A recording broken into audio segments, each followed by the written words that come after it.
evening, gang. It's Monday evening, Monday the 22nd of February 2021. Good evening and welcome to our Monday night chat show coming to you from Bracknell in Royal Berkshire. This is quite a little bit of a faded. Do you know, I don't know if this is faded in the wash or it's supposed to be like this. I'm not quite sure which.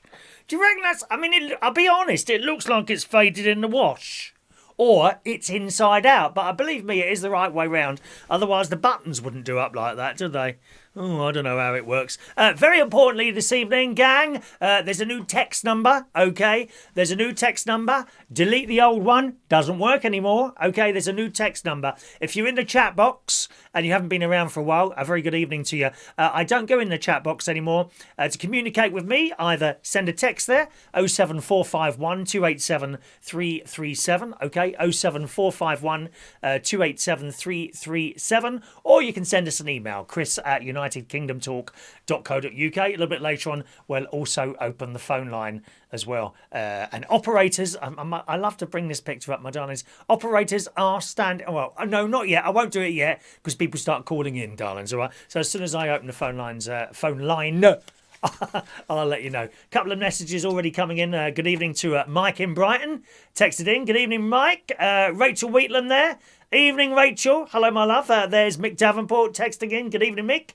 Mr. Stephen Petty and Diane Jeb as well. Thank you, those of you that have already liked. I see the little thumbs up thing. If you get a chance to do that, if you just click the thumbs up thing at the bottom of the screen, that helps with YouTube. And also, already, before we've even started today, someone has sent in a super chat. Thank you very much to Gary Ross for sending in a super chat there, even before we started. So thanks very much. Gary and his missus are very pleased. More about that a little bit later on in a show. I've got a few bits and pieces to show you, a video or two. Okay, George Bond is there. George says, don't forget to show my archery video today. I never forget anything. But you can't have it on every bleeding day. It becomes boring. I mean, how many times can I see someone throwing an arrow at a board? I mean, make it more exciting. Aim at a bleeding pigeon or a person. Then we might be excited. Can't just keep showing the same thing over and over again, dear. I don't forget. It's like sometimes people keep sending you were doing it yesterday, sending the same text all the time. If it's irrelevant, I'll ignore it, you see. Try and keep it relevant, dear, so we know what's going on. Good evening to Shania on the Isle of Wight. Hello, Shania. Good evening to John Parrish. Evening, John. And Amelia Phillips is there as well. Good evening. Now, I've got a chance to show you this now. While there's no numbers up on the screen, I can show you this now. Let me just check, because don't want to identify anyone. Hang on, there's someone's email address there. Let's have a look at Paul in Cornwall. There we are. We use that one. Okay, have a quick look here. And this is how the text thing works now. All right, I'll take a picture of it and you'll be able to see it then. Okay. Oh, there's someone's number up there. Okay, I can show it like that. There we go. I'll show it like that. There you go. That's how the text thing now works. You see? There's no numbers there. Basically, you can't quite see it, but you get the idea. Each one of those different colours is a person. I mean, you don't have your own colour, don't get me wrong, it changes as it goes on. And your text flashes up straight away on the computer screen. Doesn't necessarily mean I read it out straight away because, you know, sometimes we're in a story. You can't just keep coming out the stories and going to text all the time. That'd be just like being in the chat box. It doesn't work. It really doesn't work anymore, right? So that's how it works. You text in, comes straight up on the computer there. It's very, very clever. Very, very clever. Our first story today, I am amazed. I'm amazed, and I was watching a little bit of the news this morning. I don't like turn the BBC News on in the morning anymore and just watch it. I can't do it. It's just so depressing. But I flick between... Do you know, out of the three of them, I've got to say I quite like the bloke on Sky News. He doesn't come across as rude. That bloody Charlie comes across as rude. Piers Morgan, well, what can you say? He's one of the rudest people in the world.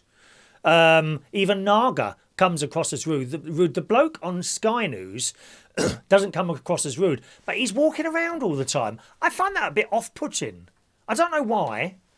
You know, when they start wandering around the studio, sit down behind the desk, dear. You're confusing me. Where are you going now? They keep walking from side to side, and they don't need to do that, of course. It's all for visual performance, but he's not too bad on there. But the BBC News this morning was covering this story, and this girl young lady, just 21 years old, has managed to row across the Atlantic Ocean. I mean, wow! Don't you think that's just fantastic?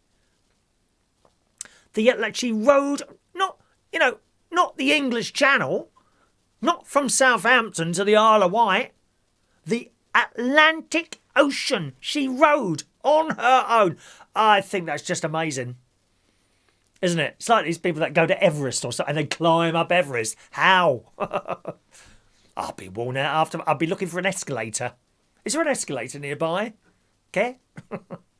Well, the BBC's website reports a 21-year-old swimming teacher has become the youngest woman to row solo on her own across the Atlantic Ocean. Just imagine how scary that must be. There has to be points where these waves are crashing against you or even over you, doesn't there? And you're on your own. This lady, Jasmine Harrison, and she's from Thirsk in North Yorkshire. Da, da, da, da, da. Okay. She set off on her 3,000-mile journey from La Gomera in the Canary Islands in December. I've been there. She docked in Antigua earlier, completing the journey in 70 days, 3 hours and 48 minutes. After arriving in the Caribbean, day-o, daylight come and they wanna go home. Miss a day, oh. The Caribbean Disco Show. Do you know we're going to play that tomorrow morning? Let me just make a note of that. Oh, where's my little thing for tomorrow? I'm so prepared. Oh, yes, I've got bits and pieces of all types of shows here, dear. Now, where's the one for tomorrow morning? It's here somewhere. Is that it? There it is. Caribbean Disco Show. Don't let me forget that. Yeah. Fran, you can be in charge of non-forgetfulness on the radio shows, all right, darling? Caribbean Disco Show. It's got all these Caribbean disco songs. It's fabulous. You know, it's got the Jamaican Farewell. Do you know that one? Down away where the nights are gay and the sun shines daily on the mountain. You've got to have maracas. But I'm sad to say I'm on my way. Won't be back for many a day. You know, that one. It's a good song. Don't forget there's a new text number. If you're using the old text number, it doesn't work. Top left-hand corner, 07451 287 337 is our new number, okay? 07451 287 337. Any text, use that. It's just a normal text number. It's not premium rate, just a normal text number, okay? 07451 287 337. I'll keep mentioning it to that tonight because we've still got people swapping over there. Anyway, this lady arrived in the Caribbean and she said, the experience had been amazing and everything I wanted it to be. Oh, gosh, 21. You imagine her parents, how proud they must be at that. Isn't it? Mrs. Harrison, who's a part-time, or Miss Harrison, or Ms. She obviously doesn't want to know that she's not married or is married. Ms. Harrison, a part-time swimming teacher and bartender, decided to sign up for the Talisker Whiskey Atlantic Challenge, which is 3 years ago after watching the finale of the 2017 event. Asked about her epic challenge, she said it had been a mix of good and bad memories, but she had relished the chance to escape from day-to-day life. And perhaps one or two of you, in not many people working at the moment, but maybe one or two of you got boring jobs or have boring jobs to go back to. You see, the thing is, a lot of the really well-paid jobs are goddamn boring. Working in banks. I mean, you just imagine having to get up at, 6 o'clock in the morning to get a train to Canary Wharf and sit at the top of a building for, 8 hours or more a day. Coming out with, hundreds of thousands of pounds a year. But is it worth it? I don't think so. And then getting back on that train. Oh, God, falling asleep, getting back at home, 8 o'clock at night. My cousin does this. He's got shed loads of money. Bored to tears with the job. Oh, well. Perhaps you'd like to escape from your boring day-to-day routines. Here, go and row across the Atlantic Ocean. You might get in the papers. There's nothing like it, actually, getting away from everything, social media, bad news, from literally everything, she said. She's got a point, isn't she? Mind you, just as easy to hire a little cottage in the Highlands of Scotland, wouldn't it? Do you mind if I just turn my heating off? I've got very hot in here suddenly. I do get hot while I'm doing this always. I shouldn't have it on while I'm doing it. Where's that hive? There we go. Stop. Thank you. During the crossing, Mrs. Harrison would row for 2 hours and then sleep for 2 hours. Despite being cut off from the world, she was still able to speak to her mother every day via a satellite phone. These are quite good. Satellite phones. Wherever you go in the world, they work. Because, as indicated from the title, they work from talking to the satellites. Doesn't matter where you are. Isn't that clever? Top of a mountain, middle of an ocean, phone. Bit expensive, but they work. Asked what she was most looking forward to after stepping onto dry land, she replied, food. Definitely food. Food, glorious food. Now, I watched this on the television this morning, and she survived on porridge, biscuits, and those gym protein bars, I think they are. Protein bars or something like that. That's what she survived on. Okay? My question to you is, if you had just done that journey, what would you like to eat at the end of it? So you got to your destination, wherever that is, Caribbean, New York, Australia, don't care, right? You've done the journey. What meal do you want after that journey? Myself, I wouldn't mind one of my homemade Campville stews, one of those. Something nice and spicy. Perhaps even just beans, plain old beans on toast. So you have a journey like that, you row across the Atlantic Ocean. What would you like to eat afterwards? You can text your answer in there, 07451 287 337, 07451 287 337. Remember, gang, the text number has now changed. Delete the old one and use the new one, 07451 287 337. Let's read some of your messages coming in there. Evening to Fran Green. Good evening, Fran. John Paris says, I know the singer of that song, Harry Belafonte. Met him in 1970. What's the other one he did? Coconut Woman. Did he do Coconut Woman? Coconut Woman is very nice. I love it. Da da da da da da. Coconuts. We love the Caribbean music. Thank you very much. Good evening to Maureen. Maureen enjoyed the bingo last night and won 2 stickers, which are in the post already, Maureen.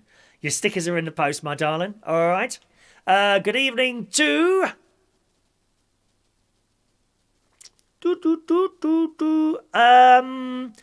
know who that is. If you've not sent your name in before, I won't know who you are. Something about a caravan having a burst pipe. So who is that? Oh, I think that might be Sherry, actually. Good evening, Chris. Love your show as usual. Just to let you know that our caravan had a burst pipe. Oh, God, I fixed it with John's help yesterday. I'm so chuffed learning how to cut a pipe and fixing the leak without a plumber. Is that you, Sherry? Because you're not on my system yet. I'll put you in there, darling, all right, my love? I'm sure it's going to be Sherry. Hang on, let's do it on the fly today. As I've got most of your names in there now. Sherry, Sherry, baby, Sherry, baby. And the surname, there we go. You are now in the system. If that's not Sherry, incidentally, do let me know, because I put your name in as a Sherry. There you go. Well done, Sherry. I wish I knew how to do stuff like that. It's beyond me. Beyond me. Good evening to Vectis. Evening, Vectis. He said he'd like a fried breakfast. I bet you do. Do you stop at those cafes every day? Or it's not really good to stop every day, is it? When I used to work for British Telecom, when I was an engineer, we all used to meet up at a cafe. Yeah, and we never took the mick, about half an hour for breakfast. We'd have the fried eggs and the sausages and the bacon and chips. We'll have chips on the side. Oh, yes, dear. Piece of bread, mug of tea, and then back to work again. It was great. It was great. A lot of those little cafes have disappeared, haven't they? I mean, so much better than the old service stations, aren't they, on the motorway, where you get those chips that look like toenails. They've been under the blooming warm lamp for so long, haven't they? Awful. You go over there with 2 chips and half an egg. Yeah, that's £25, please. Sorry. God. Even the sandwiches are dear in those motorway service stations. Phone line's open now if you want to call in. 020-8144 3477 if you want to call in tonight at any point. Okay. Don't leave it till right at the end. Sometimes people leave it so late. I mean, it's like 10 to 10 and we can only get a couple of minutes on there. All right. Thank you, Sherry. I've got you in the system there. Thanks for letting me know, Sherry. That's great. Clarissa says, bugger the food. I'd want to go to a pub and get drunk. Now, why does that not surprise me, Sherry? Wow. I can't get over that lady doing that. 21 years old and she's rowed across the Atlantic. How lonely that must be sometimes. And scary. So what happens when you sleep? Does the boat literally just bob up and down in the water? I don't know how that works. Does she have like an anchor that she puts down so it doesn't move all over the place? Come on, gang. What would you like? A long rowing boat. Your days, weeks maybe, rowing a boat, living on subsistence food in like biscuits and stuff like that. You get to the other end, what meal do you want? You can have anything you want. Anything in the world. Dead animals, vegetarian, vegan. What do you want? What do you want? Mike in Brighton would like a nice sausage sandwich with ketchup. I quite like those. I have the Linda McCartney sausages, of course, and I don't mind a couple of those in 2 bits of bread. With tomato sauce oozing out. Reminds me of a film, a new series I've started watching on Netflix. Oh, I nearly swore. Because me and my mate, we don't call it Netflix. We call it something else. It's a sealed. Okay? And it's called Behind Her Eyes. I've just started watching it. It's like a drama. And there's a youngish mother in it. I think she's on her own. And I'm just trying to think of it now, actually. She arranges to go out with one of her friends. This is the beginning of it. I won't tell you everything. She arranged to go out with one of her friends, okay? So she goes to this bar, she's got a drink, and then she gets the text, that dreaded text, sorry, I can't make it. Oh, God, never mind. Anyway, a bloke comes and stands next to her. And, Vectis is calling. Let's call to Vectis on the Isle of Wight. Good evening, Vectis. Good evening, Vectis. Hello. Hello, there you are. Good evening. Yes, I wanted to talk to you about something slightly different subject. Oh, that's a really bad line. Which is unusual for you, actually. Have you got something on, maybe? Oh, he's gone. That wasn't working at all there, was it? Very unusual to get a bad call from Vectis. He'll probably call back in a moment or two. Yes, and she meets... So she's in this pub, bumps into this bloke, knocks his drink all over, and it's one of those things. He wants to talk to her. They get talking. They go outside. He kisses her and then said, look, I'm really sorry. This is a big mistake. I'm going home, and leaves her there. Then she goes to work, and there's a new doctor starting. And the new doctor walks in. Guess who it is? It's him! And he's married! So that's looking very good. The programme on Netflix, once again, is called Behind Her Eyes. And I bring that up at this point because when she goes to work for him, she's going to meet him for the first time in this office where she's working for him as the doctor.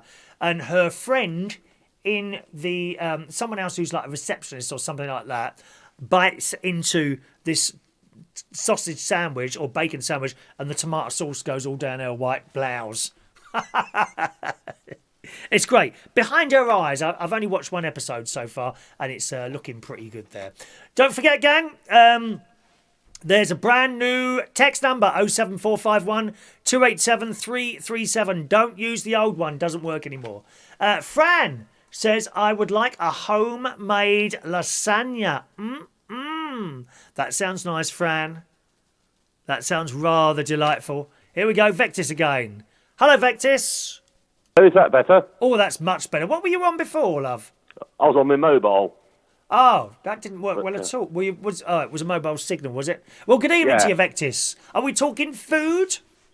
No, actually, I wanted to talk only quickly because if you're anything like me, you don't want to talk about it too much. So I just wanted to talk about the press conference old Bojo just given. Oh, I haven't seen it, so yeah. Yeah, no, it's all right. I think all the I think everybody knows now. It's been sort of leaked since this morning about when the restrictions will end and whatever. But it wasn't so much that. It was when they have the questions afterwards. Two of the members of the public sent in a video thing, and that was all right. That was quite normal questions.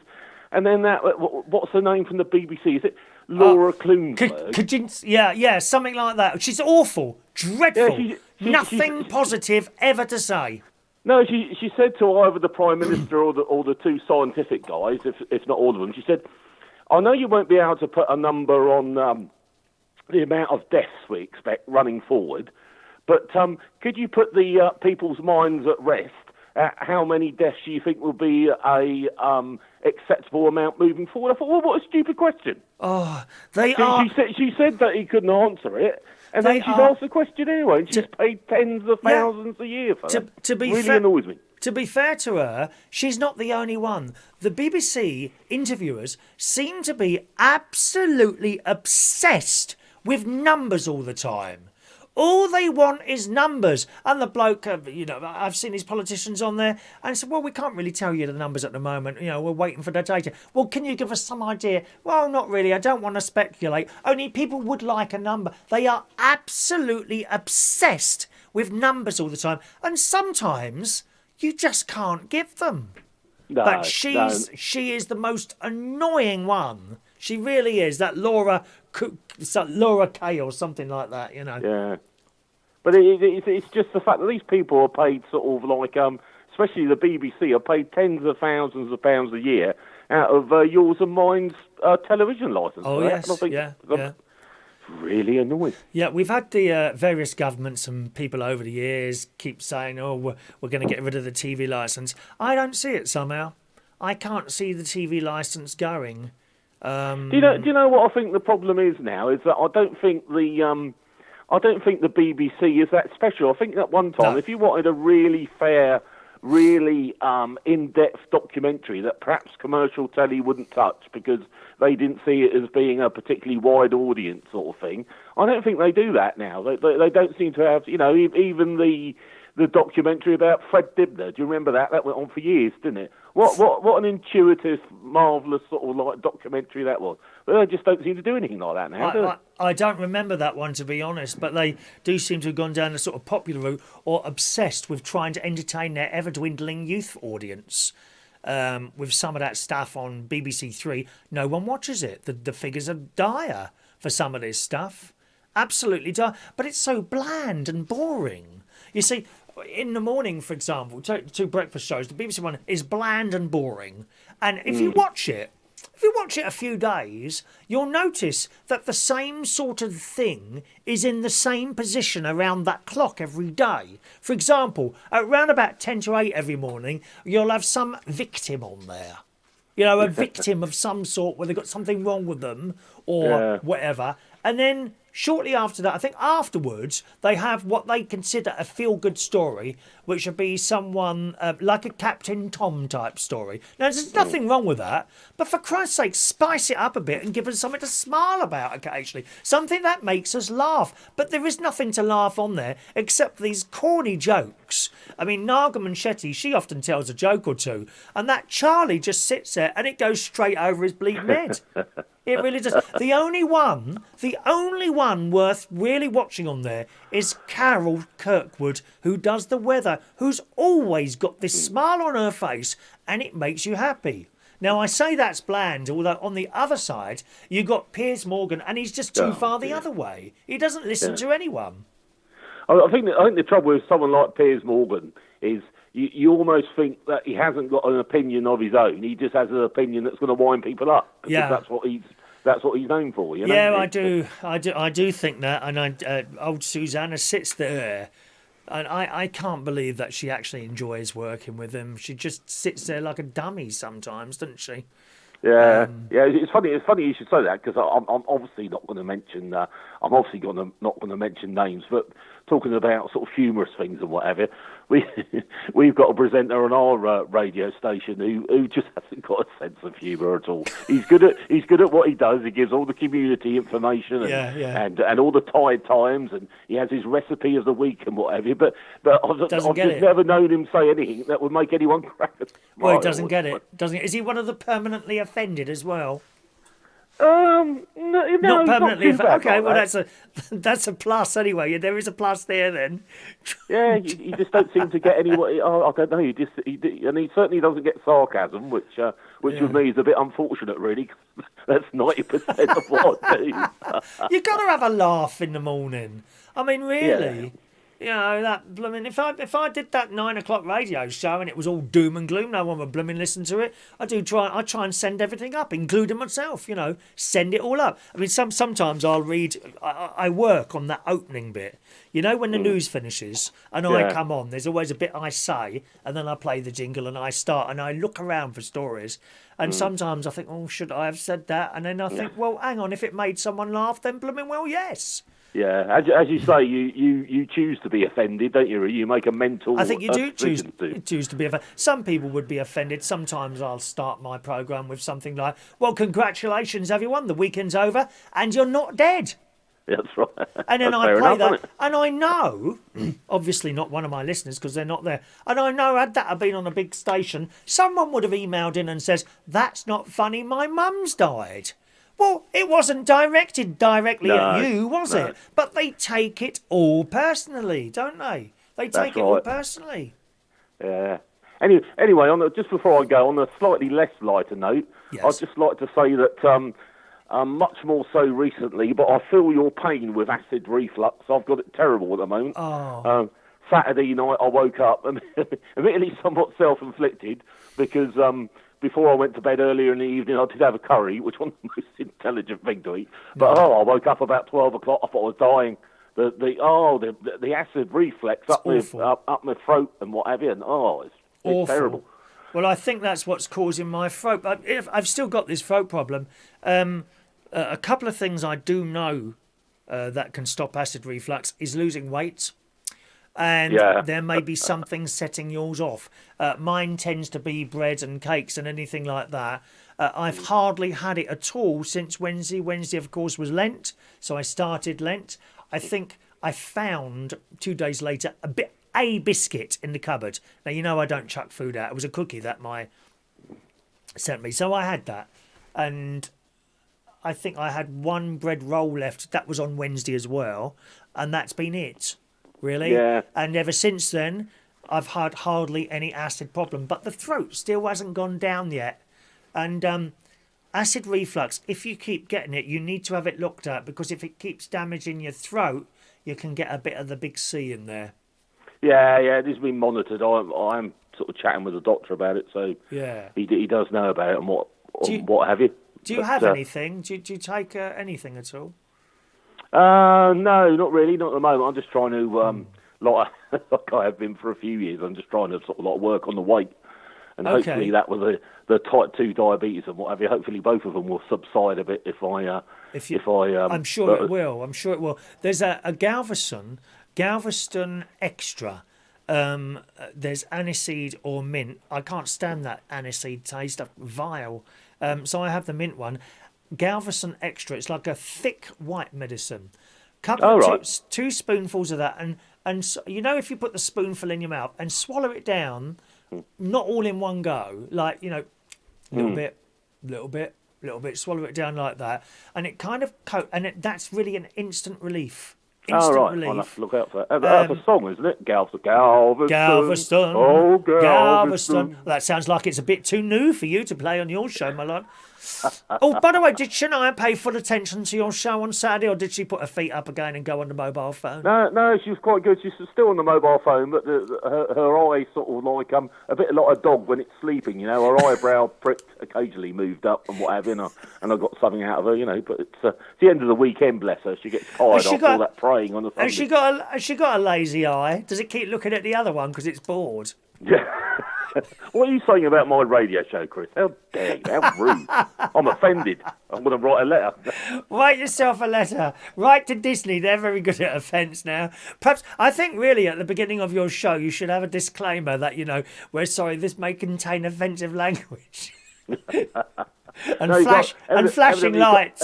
Evidently, you can't watch the Muppets now. They're offensive. Have you seen that?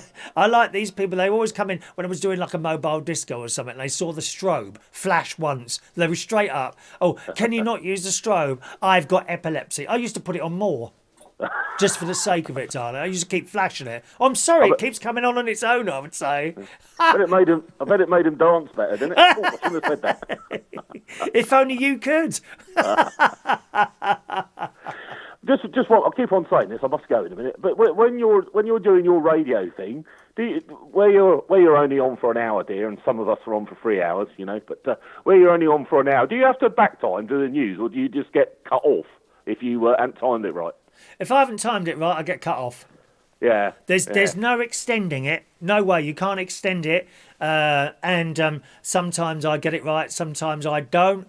I'm not particularly that bothered. As long as I've played everything, maybe but the last 20 seconds. What I can't stand on radio is people that talk over the bleeding lyrics. It's the worst. It's dreadful. I'll tell you something. I don't expect you to answer this.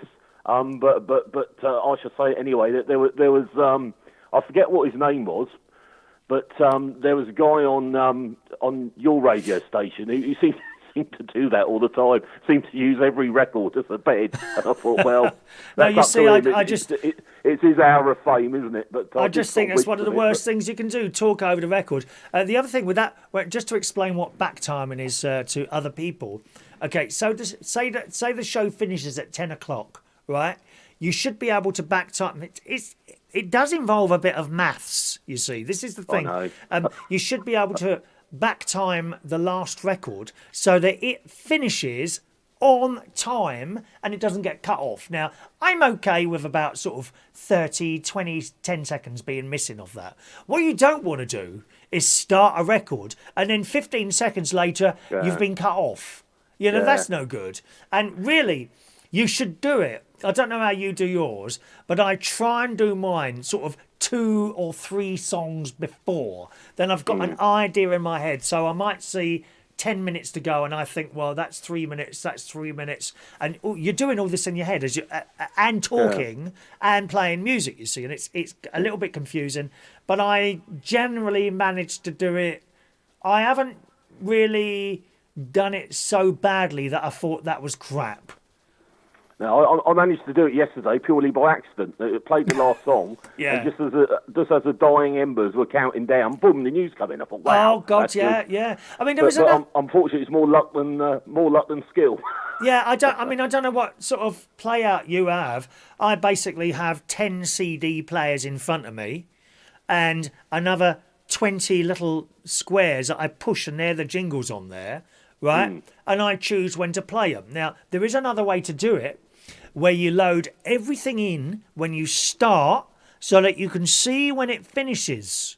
And you have gaps of X amount of seconds, so it would finish perfectly. My answer to that is, what's the point? Yeah, what it doesn't. It kind of takes away the human error element, and I think people like a bit of an error sometimes, don't they? I mean, you've seen what happens when something goes wrong in here. They go spare.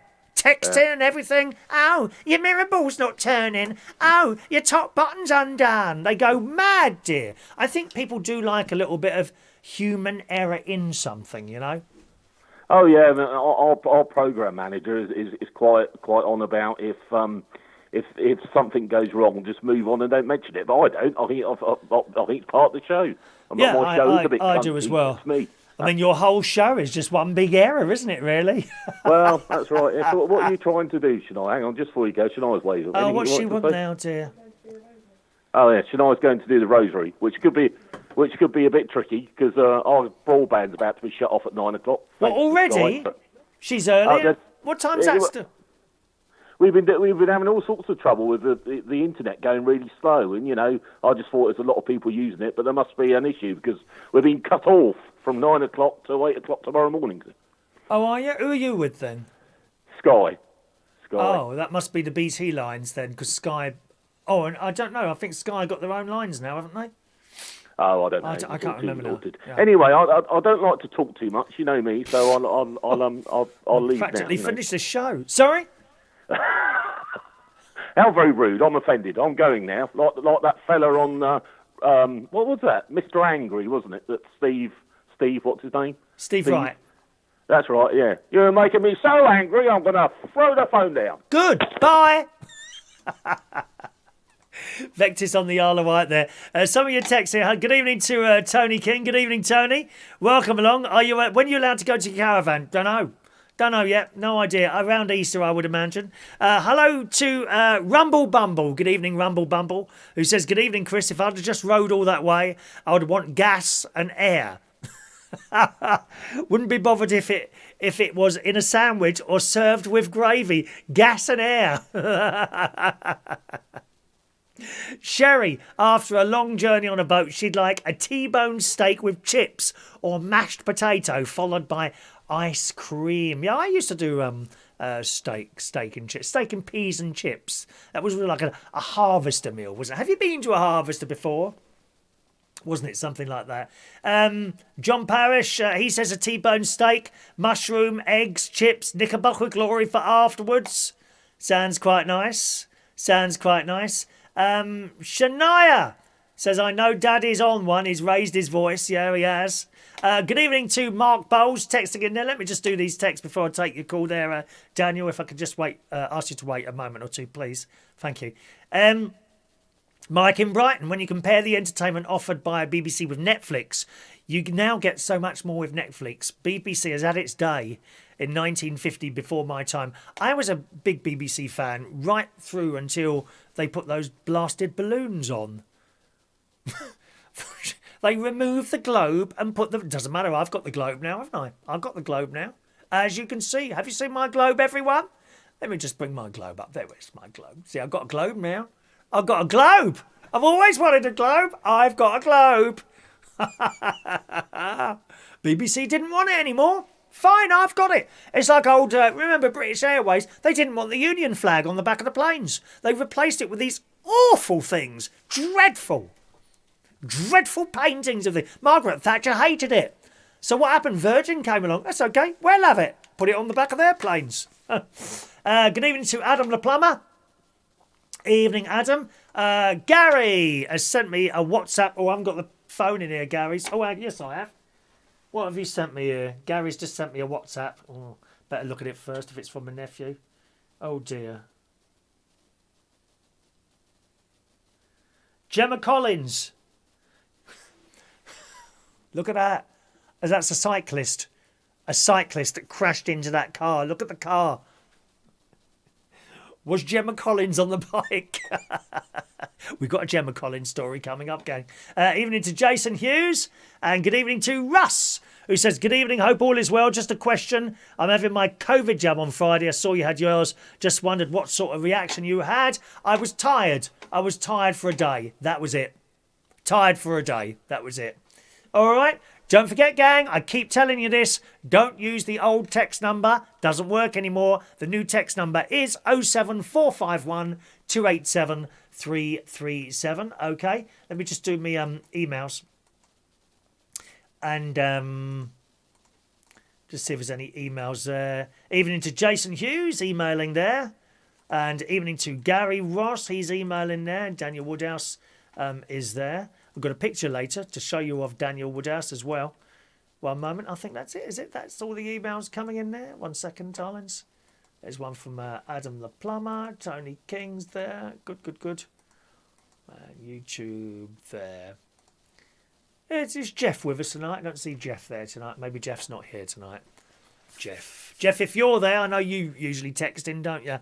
We've got a new text number, so use the new text number, please, my darling. All right, and I'll be able to read out anything there. Meanwhile, let's go to the phones. Daniel Woodhouse in Romford. Good evening, Daniel. Get off, mate. Just please get off, mate. Oh, come on. Knock your block off. Oh, sorry, it's you, Chris. Is it a cat? Oh, no, sorry, I just had one of those nightmares where I was being attacked by a woman that just wouldn't really like one of those, You were one of them attacked by a woman. I find that very she can difficult have a to way. find that very difficult to believe. To be honest, you were being attacked by a woman. Well, can we just clear up a bit of confusion? Yes, here? if you wish. Yes. Your friend Vectis on the Isle of Wight. Yes.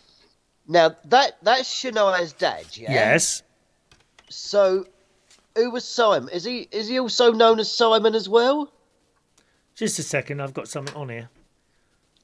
Okay, that's gone. Right, is he known as Simon as well? Yeah. Who? Well, Vectis, is that just a? That's right. Yes, a he's also pseudonym known or as Simon as well. pseudonym? That is correct. Yes. So he's called Simon still. Yes. Oh right, I'm glad we cleared that one up. So I thought there was two people there. I think it's knowing Vectis. It's probably one of those things he does for tax purposes. You know what they're like, dear. Well, if it's anything like, if the Isle of Wight's anything like Jersey, then Oh yes, dear. Yeah, I I don't agree. know. I agree. I was in Jersey once. Was you? You was asking the other week about posh hotels. I was actually, because that reminded me. Yeah, we was in Jersey back in '92, Right. and we was in. Oh, it was a very lovely hotel. Yeah. Yeah. The only time in my life I've had veal for dinner. Oh, the I knew poor that little wouldn't make things. me yawn. They're not even given a chance to get old. They get born, shoved in a shed, and then they have their heads cut off, and people like you eat them. How awful. Continue, bitch. And that, well, it's me, and I'm someone who desperately needs proteins. You see, I have to have lots of proteins in me to keep me going. Oh, and do you know, in the chat box, they've been asking me about Madonna. Do I look like I'm remotely interested in the chat box, dear? You keep Well, mentioning I could have that. been anywhere. I'm not interested in the chat box. I'm interested in talking to whoever's on the phone, and that happens to be you at the moment, dear. All right. So talk, bitch. I'll rephrase that then. Yes. I'll cut the first bit off. I'll sorry. They've been asking me about Madonna tonight. What are you going? You got a date with her now, have you? Well, sadly not, but it reminded me that apparently she once did a song about Bill Oddie. Oh right, yeah. Oh yeah, it was lovely. It went, Bill Oddie, put your hands all over my body. Right. Is it Halloween? Hubble, bubble, toil and trouble, fire ban and cold. Are you drunk again tonight? Have you just had your medication? You have, haven't you? No, that was in the morning. Carry on, we're listening. The antidote now. We're listening, my darling. We're listening. Oh, thanks.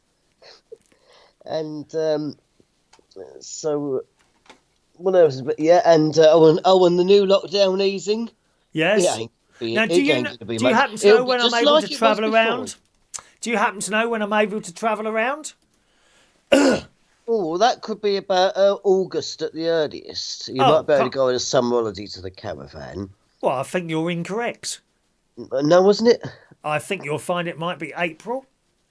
Oh, it's gone to April now, is it? Oh, you're one of those people who pretends to know what the bloody hell is talking about and you know nothing.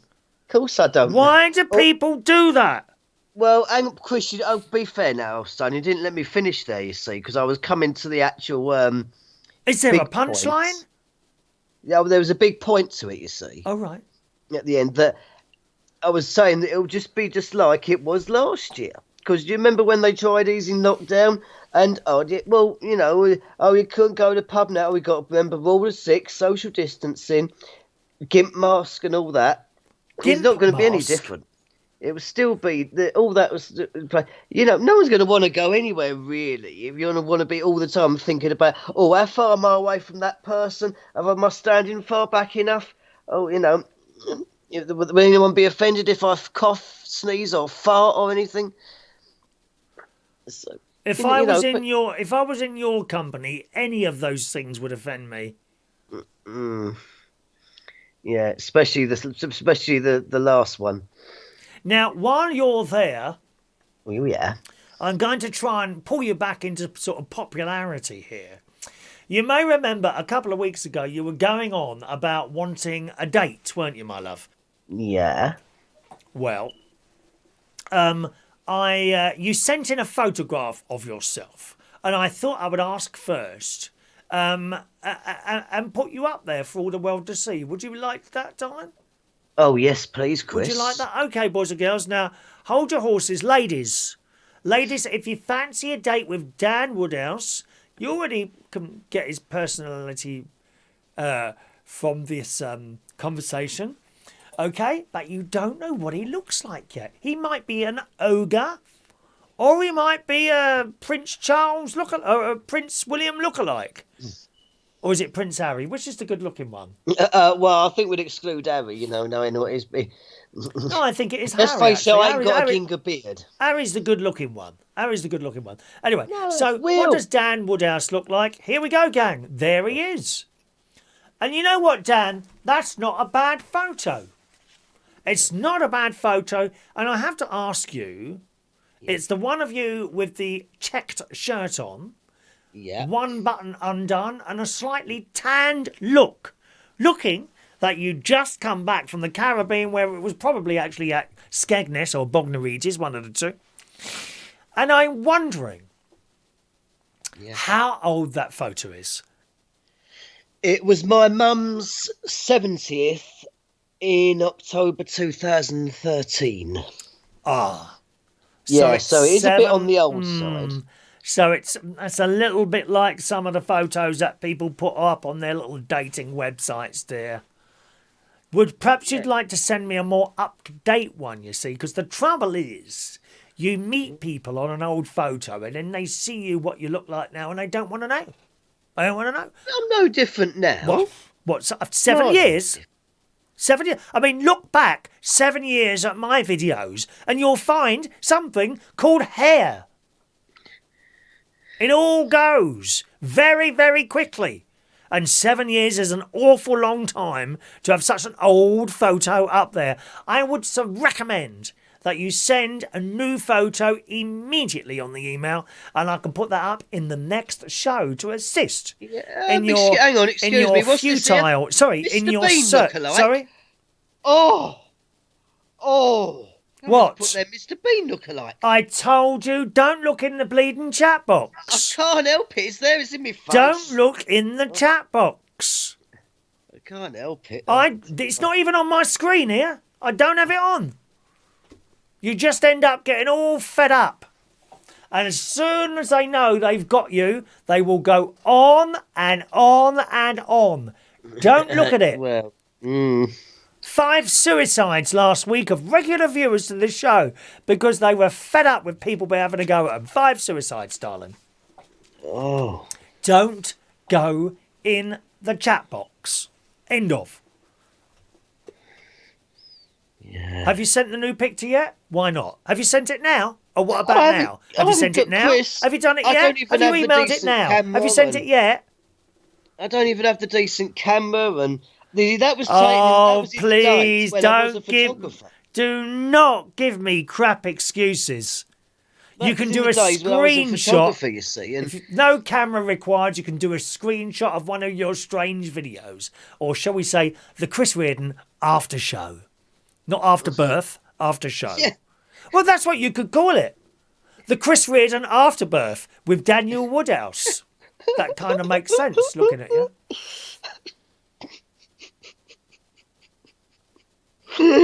Let us cut that umbilical cord immediately, darling. yes, in fact, you should have seen the look on my mum's face when I was born. She went to the midwife. Excuse me, can I have a refund? Thank you for the call, Daniel. Get that new photo off to me. We can't be showing old photos of people, dear. New photo, please. All right. I'll try some. All right. Dear me, it's an old photo. Crafty old gitty, isn't he? Eh? Mike in Brighton, thank you very much, Mike. Amelia Phillips is there. Yes, I thought so. April, not August. We can start travelling around. We think in April. So that would be Easter, wouldn't it? Let me refer to my very, very packed calendar. As you can see, every day I'm doing something. So where are we now? We're on was it the 23rd today, is it? Or is it the 23rd? Oh, I should have some rent coming today from someone. No, it's the 22nd, isn't it? Why does it say 22nd? No, it's 22nd today. March. Oh, car tax on the 24th first. And then...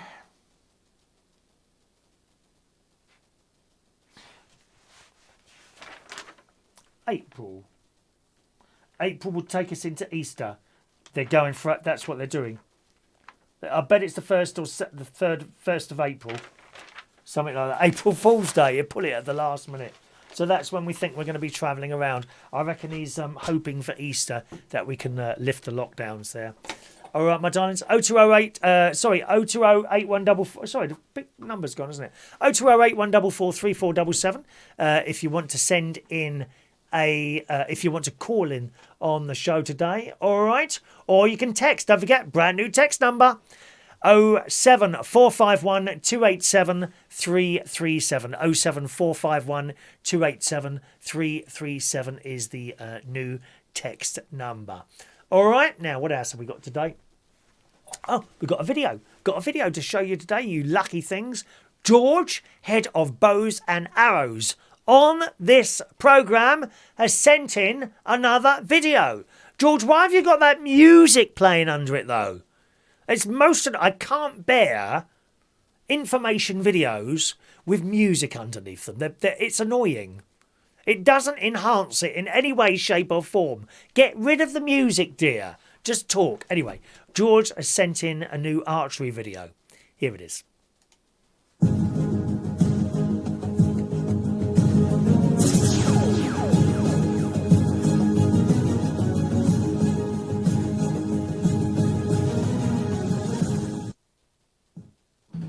Welcome to United Kingdom Talk with Chris Whedon. My new boat has eventually arrived. Look, I've put some fluffy bits on it. Look, they're called silencers. So when I bought this bow, when I let go, it used to go twang. Now listen to it. Duh, duh. That's brought the string down a bit. But anyway, take one.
Back to you in a minute where the hours are gone. Because people say, oh, where's the hours are gone? Where's the hours are gone? So I'll show you where they've gone. And that's where the hours are going. In the target. Nice grouping. They're a bit high, but yeah. See you in a minute. You will see the logo of United Kingdom Talk. Before you go, Chris, this time play it, because last time you forgot to play it. So there's the hours that gone in there. Take care, guys. Bye. Well, it's a shame you didn't have the golden shot. I think you'd be quite good at the golden shot or something like that, wouldn't you, eh? Get rid of the music, dear. Get rid of the music and get rid of the logos. Just talk to us. I do that bit. Tub, she'll be out of a job soon. God's sake, man. 0208 144 3477 is my phone number if you want to talk to us tonight. Text here from Mike in Brighton. Why do you use such a big calendar? Because the wrong one came. The wrong one came. The wrong one came. Why not use the application on your... You were obsessed with technology, Mike, none of which works, dear. It doesn't work. How many times a phone crashes? I'm never going to lose that. That's why I use that paper. It's easier to have a paper than tapping away on the... He's obsessed with bloody technology, that Mike in Brighton, dear. And at his age as well. I thought at his age he should still have a black and white set. God's sake. Thank you. Tony King says the 12th of April is when you can go to your caravan. Oh, that's after Easter, isn't it? The 12th of April. There you go. Jeff's not with us tonight, is he? 12th of April, there we go. Monday the 12th. So that's actually just after Easter, isn't it? Maybe that's why they did it. I don't know. Don't know how it's going to be. So 12th of April, we reckon we'll be able to move around. I might be able to catch the 12 o'clock news tonight. Sorry, the 10 o'clock news tonight, and then we'll know what's happening there. All right. Thank you. Thank you, Mike. Okay. Sugaring. Any idea what sugaring is? Very bad. And you shouldn't be doing it. Experts, this is another one of those TikTok trends. Now, TikTok, as you know, it's like a little video thing. There's millions of people on there, all doing various different things. There's girls trying to look sexy. There's boys trying to look sexy. There's boys trying to look like girls. Girls trying to look like boys.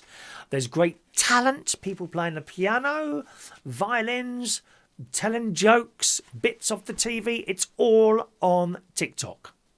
It's all gone a bit TikTok, as my mate Danny Drayton says. And you also often get people competing, doing something, setting a challenge, or coming out with the latest fad. And one of those fads is sugaring. Any idea what that is? Sugaring. It sounds rude. It's not really rude. This is sugaring. It's in the Daily Star. An expert has given a warning against a TikTok trend for sugaring, which she says can cause burns and scarring on your private parts if not done correctly. Now, it sounds blooming painful. Oh, there's Jeff. Jeff's there. Hello, Jeff. Boris didn't give us any good news about getting to the Chapel Hill Mega Studio. I think he said something about meeting up with people. It's the travelling. They haven't said where you can travel to different areas. If they said anything about that, like getting in the car, it's funny really, because, you know, I would get in the car, go to my caravan at the other end, and I would see family, but that's it. I wouldn't start going to clubs or anything. I miss swimming. I used to go to the swimming pool, Jeff, as you know, in Boston every day. I haven't been swimming for went to the Lido at Woodhall Spa, which is great. Don't know if you ever want to take your missus down there. That's quite nice. And if you go down I don't know what the opening situation will be there, but you go on a nice sunny day that's got grass around it. You can sit there, just pop into the pool and cool off a little bit. It's really nice. And if you go on a cold day, it's very warm, that pool. They heat it properly. Woodhall Spa Lido. I don't know if you've been there before, Jeff.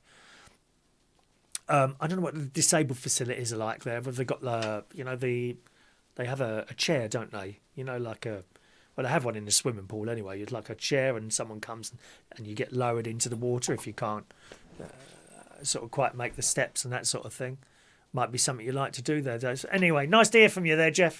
Glad you're there. Yeah, fingers crossed we'll be able to go soon. Anyway, back to this story here. Yeah, sugaring. Sugaring is usually carried out by a professional in a salon and is a way of removing hair from the body. Now, girls and boys, you know how painful this can be. Ladies, for example, getting a little hair there with your tweezers and pulling it out, painful. For me, it's the nose hairs. As you get older, you start getting hairs growing out of all sorts of blooming places. Ears, difficult to remove. You see, the hairdresser used to do that with a blowtorch thing. One of those things, like that. You know, like a flame. Something like that. But with the nose hairs, difficult. I've got a bzzz thing. Before I had a bzzz thing, which is quite good, I used to have a pair of tweezers, and that hurts. You get that air, and you might get it the first time if you're lucky, and you go, and your eyes start watering, and I start sneezing. Horrible. Well, sugaring is another way of doing this, but it looks just as painful to me. It says, Beauticians. Beauticians pull roots of the hair out with the use of a sugar gel. Has anyone had this done?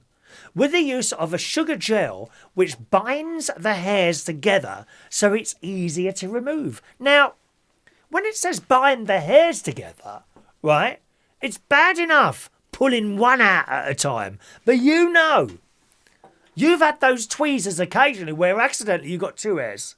And oh, God, that must be painful, sugaring. Apparently this gel binds the hairs together so it's easier to remove. Well, maybe easier, but even more painful, I would say. However, many people have decided to try and do the technique themselves at home during the coronavirus lockdown while salons are closed. When done correctly, sugaring can cause less irritation, it says here.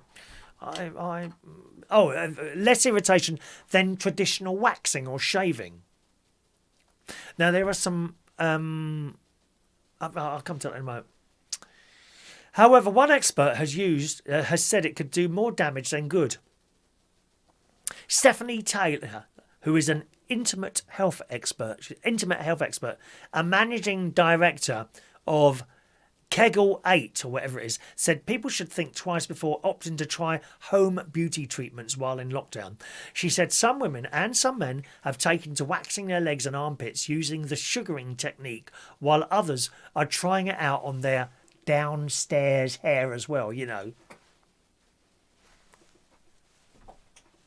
The expert continued telling the Sun newspaper, sugaring involves mixing sugar and lemon with boiling water to create a sticky solution that will pull the hair from the skin, can cause severe scalding to the sensitive skin in your intimate area if the temperature of the water is too hot when applied. I mean, it's bad enough when you make a hot water bottle too hot, isn't it? Like when I've got a bad back, which incidentally appears to have recovered overnight. Not in any pain. Yeah, doing a bingo last night, I have to tell you, was a little bit painful. You probably didn't see it because I'm a professional. And I tried to hide my emotions, I really do. I tried to hide my emotions. I was going like this and I could not get comfortable last night. And even afterwards, I went downstairs, watched a little bit of telly. It was just as bad. I couldn't get comfortable. I managed to find a comfortable spot in bed. And this morning I got up. I was hobbling about a bit, kind of bent over. After the radio show, sitting here, I got up. Now that hurt. That quite hurt. But I persevered and I tried to straighten up as good as I could. And eventually I thought I'd go for a short walk and pick up some litter. But as I walked, it got better and better. Very quickly, actually. Very quickly. In the space of half an hour. And then I was up straight. And I thought, OK, I'll go for a little bit of a longer walk. And I did. Funnily enough, I went on a route I don't usually do. And I came across a group of people. Guess what they were doing? Collecting litter. Because how can I put this? We've got some, not near here, but there are some caravans pulled into a car park. Do you know what I mean? And there's rubbish everywhere. Why do they do that? And they were near that area. They weren't actually clearing that up. They were clearing another area. And I'm just walking past this like green area. It's like the side of the road. Do you know, it's like a busy road there. And then there's quite a lot of trees in between there and the path. You know, if a car flew off the road, it couldn't get to the path you're on. And there's all these people, about 5 of them there was, collecting rubbish. So I stopped and I said, hello, are you volunteers? That's right. I said, I do that as well, just over the forest there. Oh, I had about a 10-minute conversation with this lady. And it turns out, well, I didn't know this, you can register with the count. I should have done this because I've been doing it. It'll be a year soon. Next month I've been doing this. Volunteer. Off my own back. I don't belong to any group of people or organisation. I just chose last March to go out and start litter collecting. And I did. With carrier bags to start with. Then I got one of the big Sainsbury's bags and lined that with a bin bag. I mean, it's not a bin bag. It is a bin bag, but, you know, you can't carry as much as you would in a bin bag. Besides, you can't walk around in the forest with a bin bag. Bloody awkward that would be. You've got to have something with handles.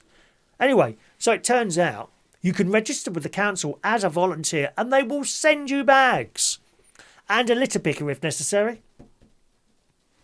Not only that, right? What happens is that I collect my litter in my bag that I got from Aldi, you know, bin bag from Aldi, in a Sainsbury's reusable bag because they're quite big. Then I bring it back and put it in my bin. Now, I intend to do that still, right? But if your bin is full up, you get special bags for the volunteers and you can leave them, say, along the road and then send the council a message, I have left this bin, this litter for collection, please. And they come and collect it. But you've got to be registered as a volunteer. Otherwise, all these bleeding builders would be doing it, wouldn't they? With building work. But, I mean, the council aren't stupid. I mean, they're only going to look in that bin and see. Because what are you getting when you go litter? You don't collect rubble, do you? Crisp packets, tin cans, bottles, sweet packets, cigarette packets. That's the sort of thing that you find when you're out there. But you can put it all in this special coloured bag that the council will hopefully send me now. And happy days. So actually you can go out there with several bags. When you've picked it all up, you put it all in one place, preferably by the side of the road. Hello, yeah, I've got some bags here, and they come and collect it. Fantastic. I didn't know any of this. And you feel good. And the lady was telling me it becomes addictive. She's absolutely right. It does become addictive.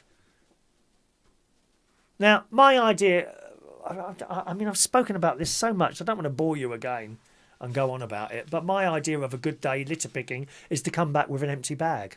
I'd be happy with that. But you don't. And when you've picked up all that litter and you come back and you put it in your bin, you feel a great sense of achievement. Not only that, you are keeping fit. You're walking 2, 3, 4, 5 miles doing this.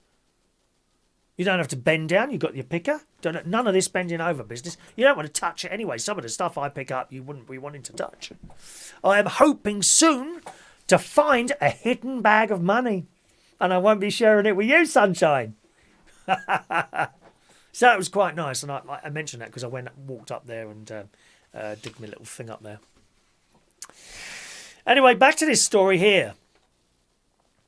And there are some photos which I haven't got. I've got a photo to show you in a moment. One of our viewers is very happy today. Very happy. I'll tell you in a moment, okay? The expert told sugar... I told you what it was. It can damage you, you see. You can be left with painful burns, dangerous infections and irreversible scarring. That's if you do the sugaring thing at home. Because you don't know what you're doing. Do you? There's not many people who can watch my brother-in-law can. He can watch a YouTube video and just do whatever it is. I'm in great awe of anyone who can do that. I can't do that. TikTok, it says, has become a hotbed for life hacks during lockdown, with tags relating to sugaring, such as sugaring wax, have got more than 30 million views. I've watched this stuff as people try out the technique at home. Have you tried anything at home? You know, that you might have left an expert to do, such as hairdressing. I haven't been to a hairdresser now for a year. I mean, I don't like doing it. I don't, but I've done it. I got myself a pair of clippers. I think they were £16. That's all they were before lockdown. It was just before lockdown. As soon as lockdown came, they went up to 75 quid. My nephew had to buy a pair, didn't he? Why do you call them a pair of clippers? Because there's only one, isn't there? Think about it. I've got a pair of clippers. There's only one, isn't there? And I do all this business. It's the back bit that's difficult. Because here is a good place to miss. Right? You get like a line of hair there. You may remember I did the live haircut some time ago. Shania was very impressed by that. She's doing the rosary at the moment. Hail Mary, full of grace, Lord is with thee. Blessed art thou among women, and blessed art thou among Jesus. Holy Mary, Mother of God, pray for us sinners now at the hour of our death. She says 50 of those. Good on her. That's what I say. It also goes on to say, Stephanie said, people have been making the wax with household products such as sugar, lemon, water. However, she said they are very similar ingredients to a dangerous substance. She added, very worryingly, the recipe is very similar to a homemade substance often used by prison inmates as a weapon, known colloquially as napalm. Have you ever heard of that? Oh, I don't know. There may be one or two of you have been in prison. I don't know. I don't care what's happened in your past. Not interested. Yeah, I had a message. Some people are vile, aren't they? I had a message from someone once saying this particular person had done this, this and this. What are you going to do about it? I have no interest what people do in the past, dear. As long as they're all right to me. That's it. Not interested what you've done. Not interested. I just sit here, do my thing. That's it. I'm not judge and jury, darling. Only of celebrities like Gemma Collins. The mixture apparently sticks to the skin and intensifies burns, leaving people with horrific injuries. Awful. This lockdown I'd recommend leaving intimate waxing to the experts or buying an at-home kit from a recognised brand. So there we are. All right. Not a good idea to do sugaring. Have any of you tried anything like that? Anyone tried anything like that? Mike in Brighton says, what's the longest hair on your body? The one in your bum, because if you pull it, your eyes will water. Oh, I know that. Or do I? I haven't got hairy bum. I haven't even got hairy legs or hairy chest. I showed you the other day. You're not seeing it twice. It's not a porn channel. Thank you very much, Mike. God knows what sort of things you've got saved on your hard drive, dear. Hello to Mark Bowles. Thank you, Mark, is promising to sort me out. I wait and I wait and I wait, Mark. I even sent you a water bottle. Okay, you might have won it on the bingo, but there we are. Yeah. Amelia Phillips has got a physio tomorrow. Good luck with that, my darling. Good luck with your physio there.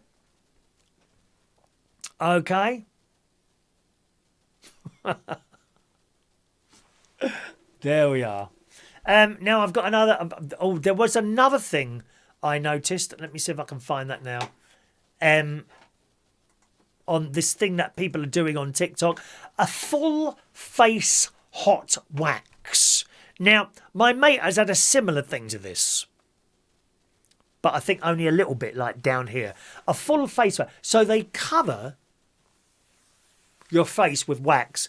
According to the pictures, I should have put one on there, really. Fran says she hasn't been to the hairdressers for months. No, me neither, Fran. I haven't been to the hairdressers for 14 months now. I'm looking forward to cutting the frizzy hair off. Frizzy hair.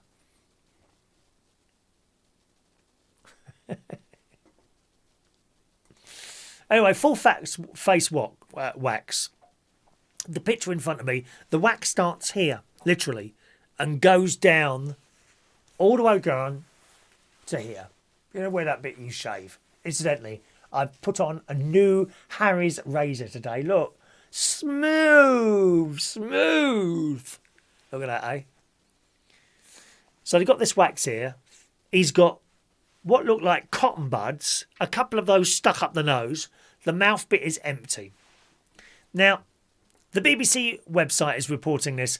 Viral videos of people having a full face hot wax treatments on, again, TikTok, have led to warnings from skin experts. They show softened resin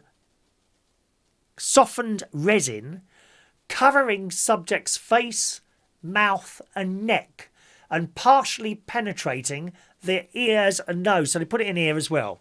Now, I do know my mate had this up his nose to this, and they pulled it out. Oh, it's disgusting. It's vile. Pull out these bits of wax from his nose and it's covered in hairs. I mean, which is the whole point of it. But, I mean, what do you do with that wax then? It's not very good for the environment, is it? A barber posted some of the most watched examples and said it's beneficial. I'll take a photo of that and I'll show this to you, look. I mean, it's just horrible. It really is horrible. I mean, I would feel very uncomfortable with that. There you go. This is a full face wax. Look at that. And can you see carefully there? Right, that one there. You see, they've got little cotton wool buds sticking out of the nose that they continue to breathe.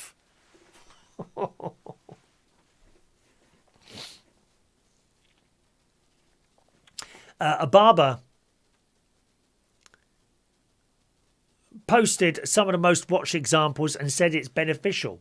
But the British Association of Dermatologists said attempting to wax inside your nose or ears is not recommended. In actual fact, I don't even think you're supposed to use that buzzing thing, are you?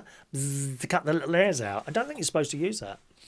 A UK-based skin specialist says he's raised concerns about the risk of obstructed breathing, as you can see. You know. One expert has suggested TikTok should add a warning, but it's indicated the videos are excluded from its community guidelines on dangerous behaviour because they show skilled professionals.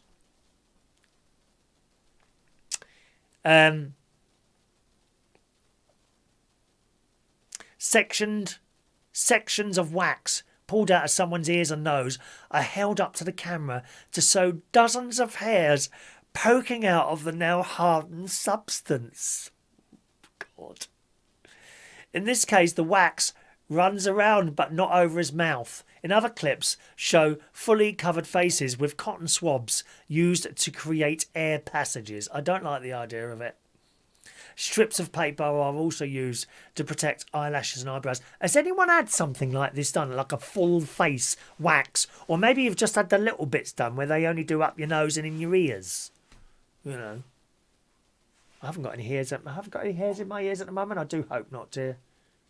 You know those Harry's razors? They've got a blade on the end and you can use that. You've got to be very careful. Very easy to cut yourself, as you saw before, wouldn't you? One bloke says there's no control element to smothering the face with wax, and wax hardens, so it could harden in the airways and have to be surgically removed. And someone else says London-based Turkish barber shops. That's where you want to go. Turkish barbers. Those boys knows what they're doing from Turkey. Turkish, they know what they're doing. I used to go to one in East London with my mate when he lived down there before he moved out here. Lovely place. It was Whitecross Street, I think it was called. Used to go in there and they always welcome us. Hello. And then one day I went in there and he says, "Oh, hello again. How are you?" I'm all okay. And I'd had my hair cut there a few weeks ago and done like a little bit of a review. This is years ago. And he said, he brought over he said, "Is this you?" He's seen the video. He's very pleased. He was very pleased with his review. Good job I didn't leave a bad one.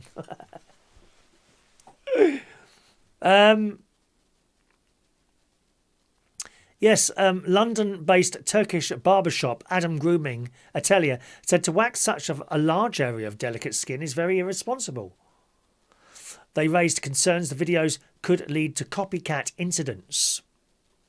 Well, people see it and they try it, don't they? It says waxing is a traumatic experience for the skin, especially sensitive skin, such as those around the eyes. Very sensitive around there, as you well know, isn't it? And people shove those injections in, don't they? And they try and look young. Oh, I saw someone the other day who'd had their face done in it. It looked dreadful. Up here was all like, it didn't move. It's not natural, is it? Don't get anything done like that. Except maybe you, Daniel Woodhouse. You could do with a little bit of facial surgery, maybe. Don't forget, it's the afterbirth later with Danny Woodhouse. It says some areas can become inflamed and irritated. In some cases, tiny pimples or pus-filled bumps could develop as a result. This is known as folliculitis. And it's potentially harmful. So do be very careful if you're doing anything like that. There's lots of these TikTok things on there and what have you. A couple of texts. Amelia says she's on a no sugar diet, which means I'm not allowed any sugar. Do you have the diabetes there, Amelia? You know, some diabetes you can diet out of it, can't you? My brother-in-law did, actually. He dieted out of his diabetes. Not the only one, actually. I know a few people that have been able to diet out of diabetes, so they don't have diabetes anymore. You know, I suppose one of the worst things you can do is start eating chocolates and cakes again, isn't it? Call in if you want, 0208 144 3477. Mike in Brighton says, my barber is a Turkish... Yeah, he goes to one. My barber is a Turkish barber. I always refuse the hot facial towel as I feel like I'm suffocating. By the way, my hard drive is totally free of those nasty videos. Why eat McDonald's when you can dine at the Ritz before lockdown? Thank you, Mike. I certainly look for an afternoon tea at some point, I think. I would love to go to another afternoon tea. I haven't been for one of those for ages now. Good evening to Michael Palmer. Hello, Michael. Hope you have a wonderful evening. I'm just getting ready for work this morning. We are a breakfast show in Australia. How fabulous is that? We are a breakfast show. Thank you, Michael. Have a nice day at work. I'm just trying to remember what you do now. I can't remember what you do now, Mike. What do you do? All right. Talking of that volunteering, as I say, I went on the Bracknell website and it's called Take Pride. Take Pride. It's part of a Keep Britain Tidy campaign. And volunteering activities include litter picking, which is the one I've registered for, community cleanups, where they go out and clean large areas, including leaf clearance. Okay. So sometimes, paths and all that. Generally, they used to have a machine go around and do that. I haven't seen that for some time. Community garden projects. So I suppose you go and plant bushes and bulbs in the area. Give something back to your community. Why not? I'm always amazed by people who put up on Facebook, isn't it disgusting someone's dropped this can? And they take a picture of it. But it doesn't occur to them to actually pick it up. Because it's not theirs. Why should I pick that up? Because I don't want to live in a dump, that's why. Why do you do it, Chris? Because I don't want to live in a dump. And on my own, I was certainly around this bit here. I couldn't do it over the forest, it's too big. A large area around my house now, you won't find any litter unless it's gone down in the last 24 hours. Doesn't take long. Doesn't take long. It's really... you feel so good when you look around, there's no litter. And then you feel bad again when you go for a walk and some bastard's dropped a can in the last 15 minutes. Litter picking, community cleanups, community garden projects, helping out in an emergency when there's snow or flooding. You can volunteer for all this stuff. Assisting with recycling initiatives. So instead of sitting on your fat arses in your houses doing nothing at all, why don't you look up your council? There might be something you can volunteer, Even, I suppose, if you're disabled in any way, shape or form, perhaps there's something you can do. Have you ever asked? Give yourselves a purpose to get out of the house. You need a purpose in your life. Otherwise, what's the point of even being here?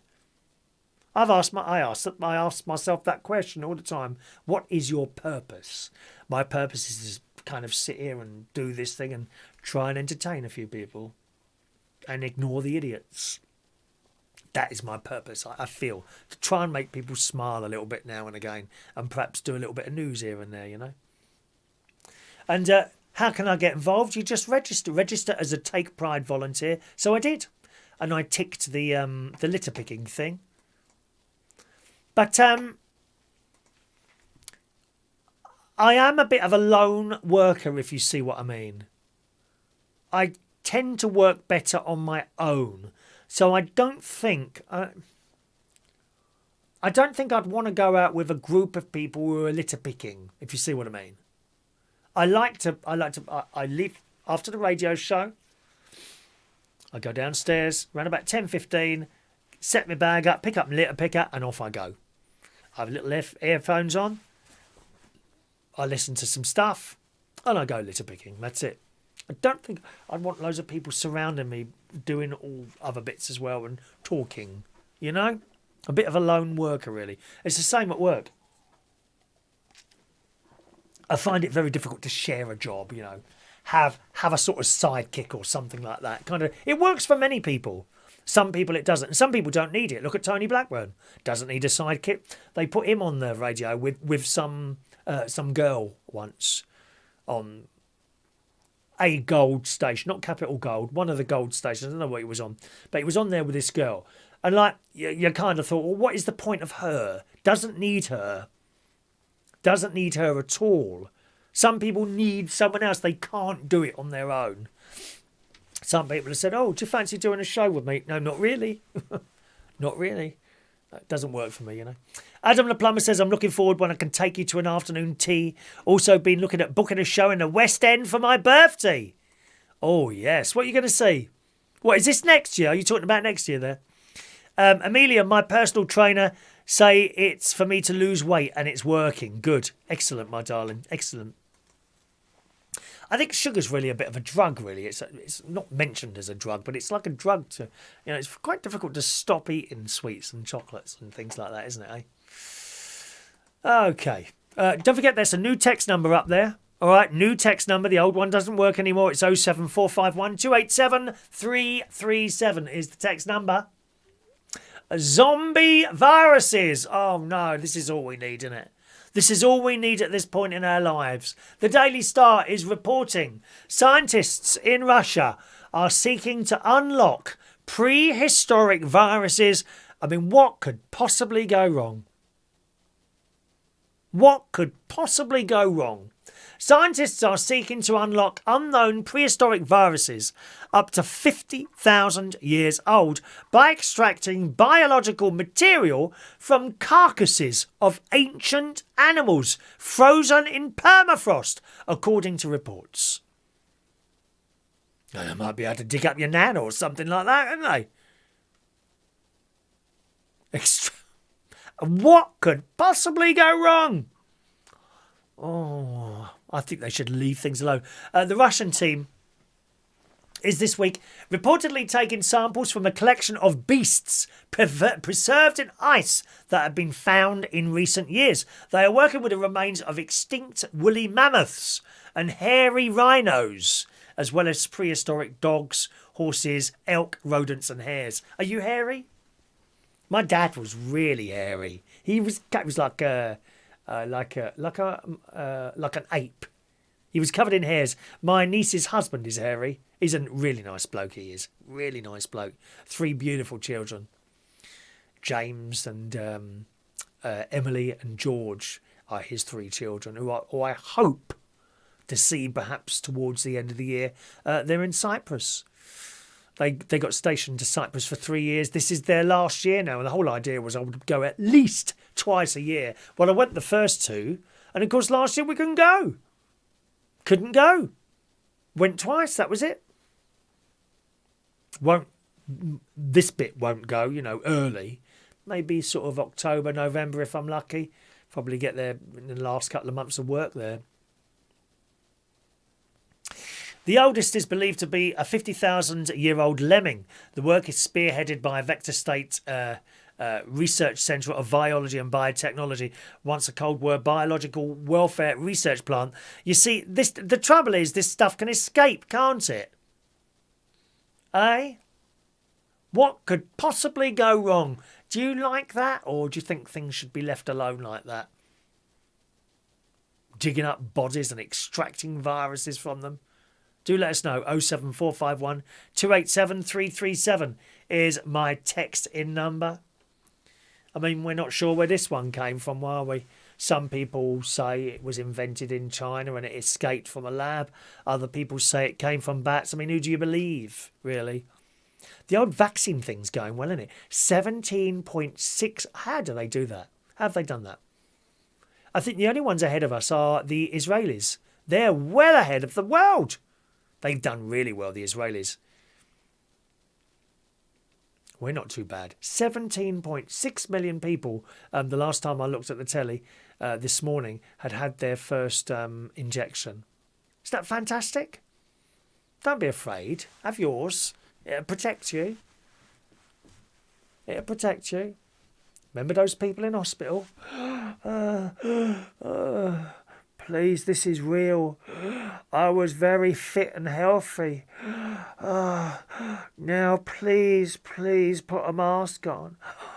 And yet still you've got people that don't believe. They think it's all made up. But you can't tell them. Stubborn. You can't tell them.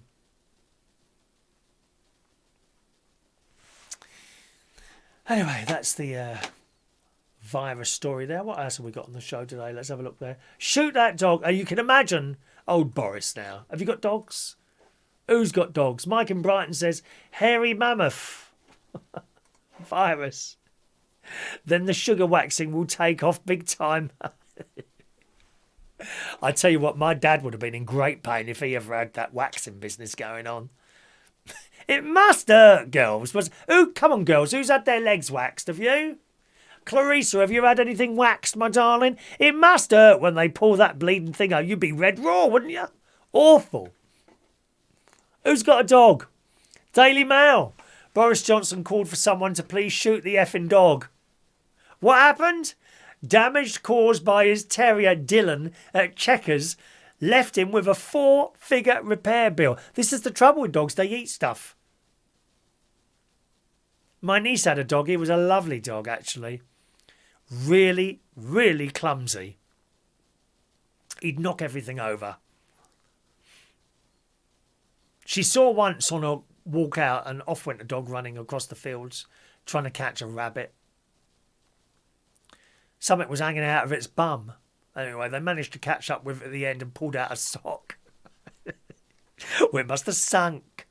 I wonder if she washed it and then reused it or not. I mean, you wouldn't, would you?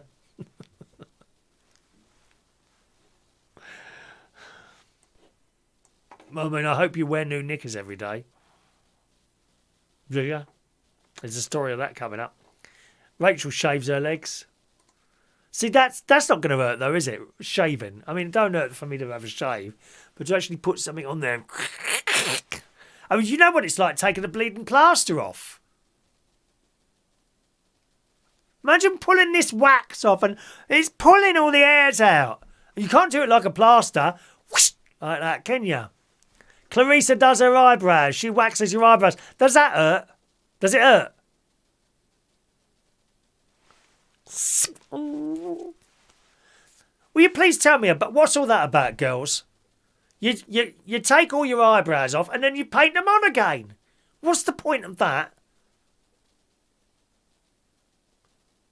See, some of these fellas who do their eyebrows as well don't look right, does it really?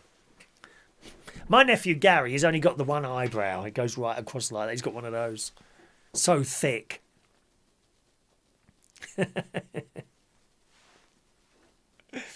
Somebody shoot the dog.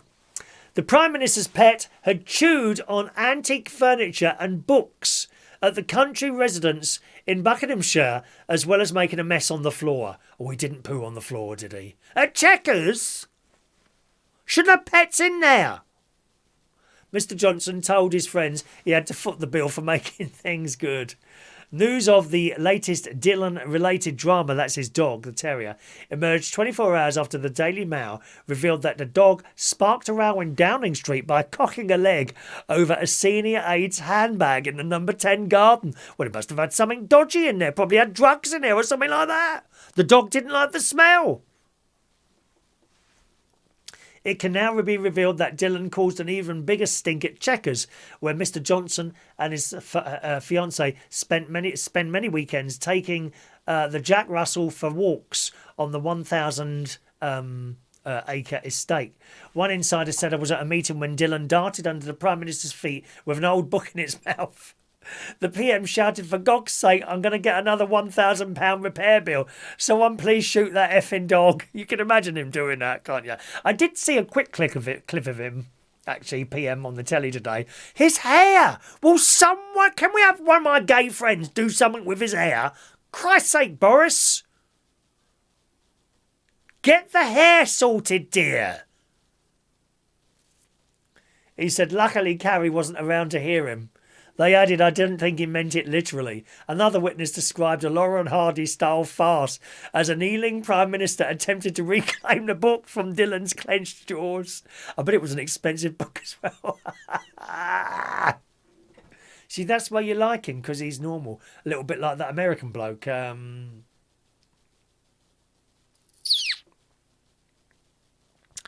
Oh, what's his blooming name? We all liked him.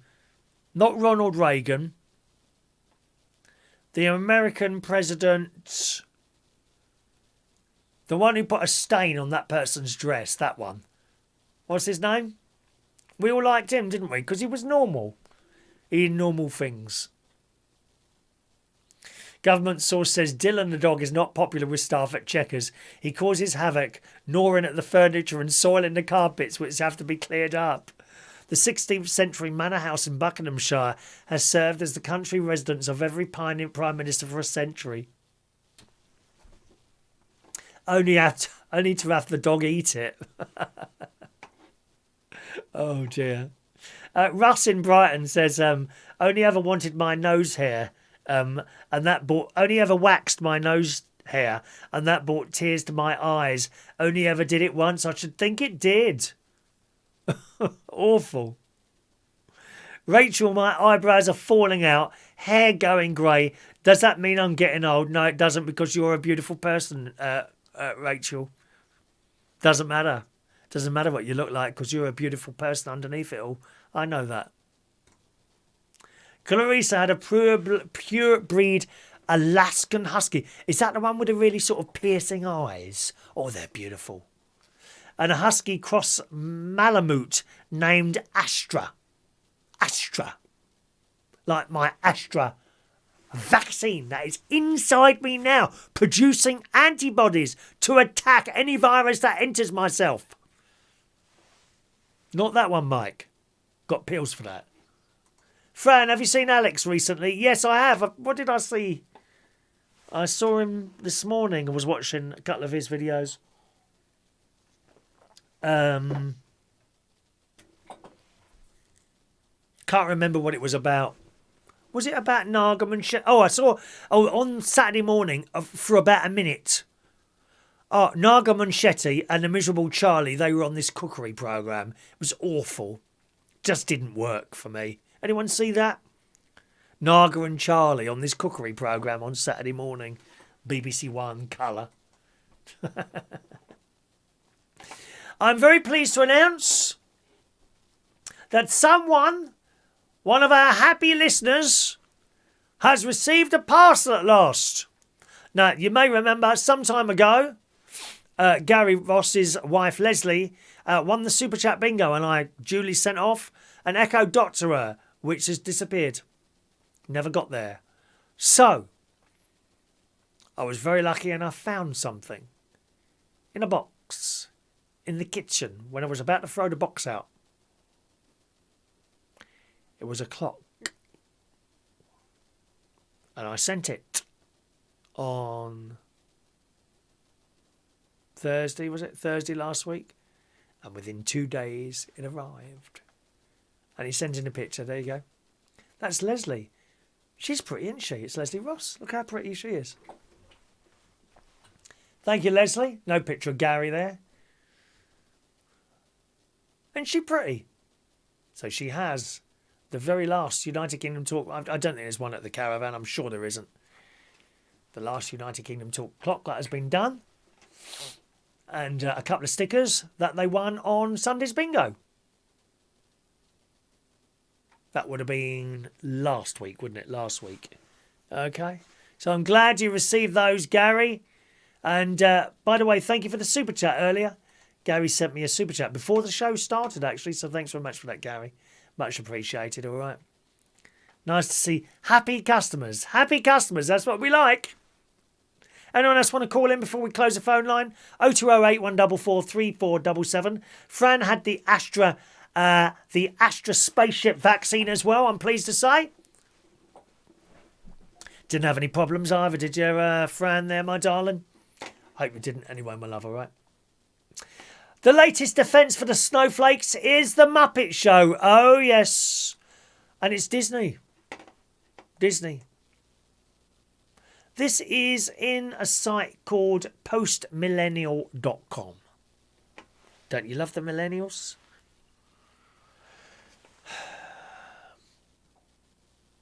Good evening to Paul in Cornwall. DJ Sparky is in the house. Good evening to you, sir. It says, excuse me, do you mind if I blow my nose? It says in this website, if big tech continues censoring conservatives, that means our days on these platforms may be numbered. Please take a minute to sign up to our mailing list, it goes on. Anyway, officials at Disney have finally released 5 seasons of the iconic and classed The Muppet Show. How much did we love that?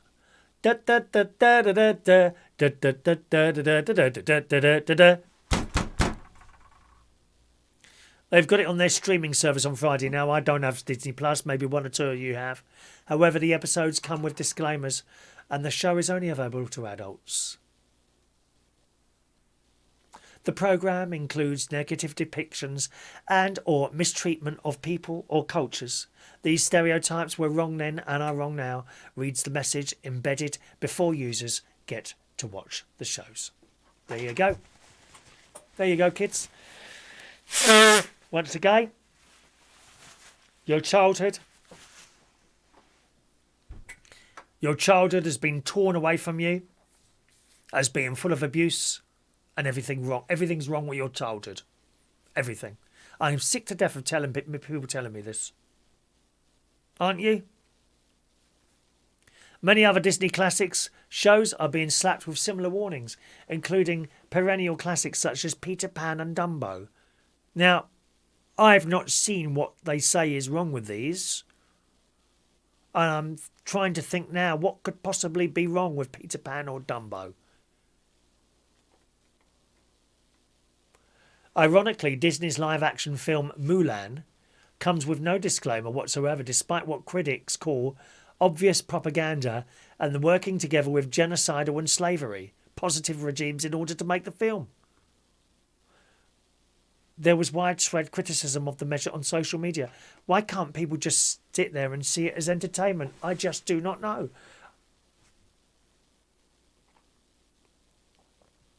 It says, I love how Disney Plus now puts a warning before a Muppet Show episode that has a racial stereotype Muppet. We did it, folks.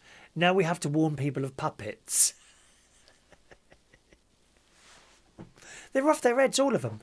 Constantly looking for things that are wrong, aren't they? These people must be so sad in their lives to see stuff that I don't think is there. I really don't. Then they call for the Muppets.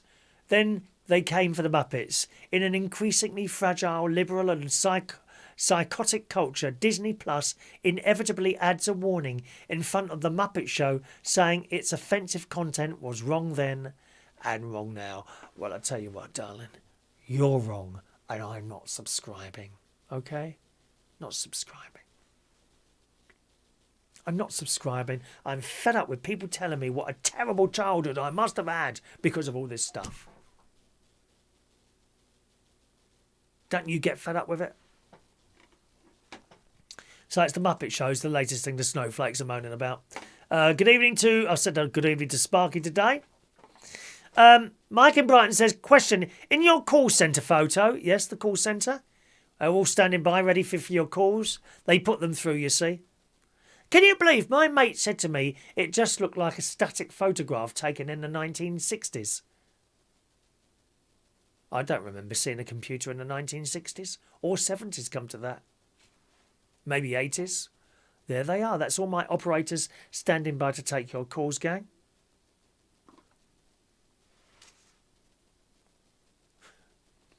He says, in your call centre photo, let's bring it back up there. In your call centre photo, has the woman returned from the toilet yet? I'm getting worried. Yeah, the fourth one along at the front there. She's not well. It has been mentioned before, actually, but where is this lady? She might be in there jacking up or something. In the toilet, might she? Michael Palmer works at a chicken farm collecting eggs. But I've just moved off the farm up to the factory to grading the eggs and packing them for the market. Michael likes the old animals. He likes animals, working with animals, don't you, Michael? Good. How often do you change your knickers, gang? Is it something you do often or not? Guess who puts a new pair of knickers on every day? You'd be very, very surprised. Someone with no talent. There's a clue. Any ideas yet? Someone with no talent and she likes a few chips. Any idea? It's Gemma Collins. reporting in the Sun. How often do you change your knickers? Gemma Collins has revealed she doesn't just change her knickers, she doesn't wear the same pair twice. She buys new ones. I mean, it's all right with her money, isn't it? Who can afford to buy new knickers every day? Gemma Collins has revealed she never wears the same pair of knickers twice. She goes through 365 pairs of knickers a year, admitting, I don't wear the same underwear twice. It's disgusting. It's bad. Well, I don't suppose that's very good for the environment, is it? Perhaps she has those paper ones. You know you can get edible underwear. Why would you want to eat someone's underwear?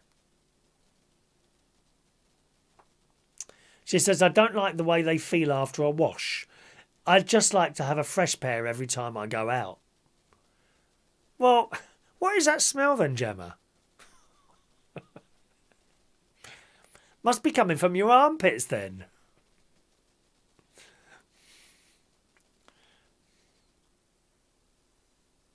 In tomorrow's episode of a new TV show, Unforgivable. Is that today or tomorrow? Let me have a look. What's the date on this one? 27. Oh, it's tomorrow's. Okay. Oh, it might be today, might be tomorrow. I don't know. In tomorrow's episode of a new TV show, Unforgivable, you seen that? I don't know what that is.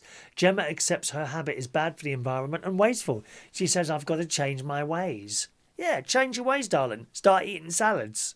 You know. She says, I'm a sinner. I'm a bad girl. Really? Who wants to be bad with you, my love? Even Arj has had to take the drugs because he don't like you anymore. Poor old Gemma.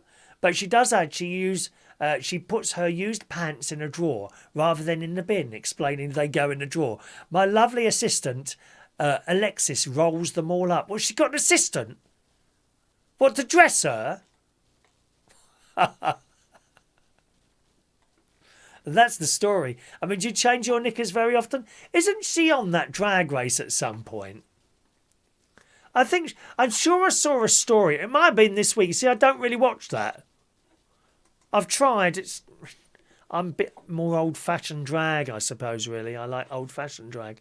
But I think she was on the drag thing. What is it called? Drag thing on BBC Three. And was sat there looking rather bored, according to one of the papers I saw last week. Mike says maybe Gemma Collins' knickers get offended like the people who watch the Muppets. I'm sure they do. Have you got offended underpants, Mike? Shania was in charge of the Rosary group for the night, hence why I had to go early. You've been a long time today, darling. Is it like an hour? Funny, really. You know, on bingo nights, you only seem to do the Rosary for like 20 minutes. And on other nights, like tonight, you've been gone over an hour, dear. Haven't you? It's a long time. Anyway, that's the old knickers story there. Let's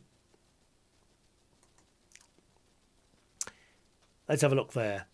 Want to recommend a YouTuber to you. Dean Dunham is his name. Look him up. Dean Dunham. He is a lawyer.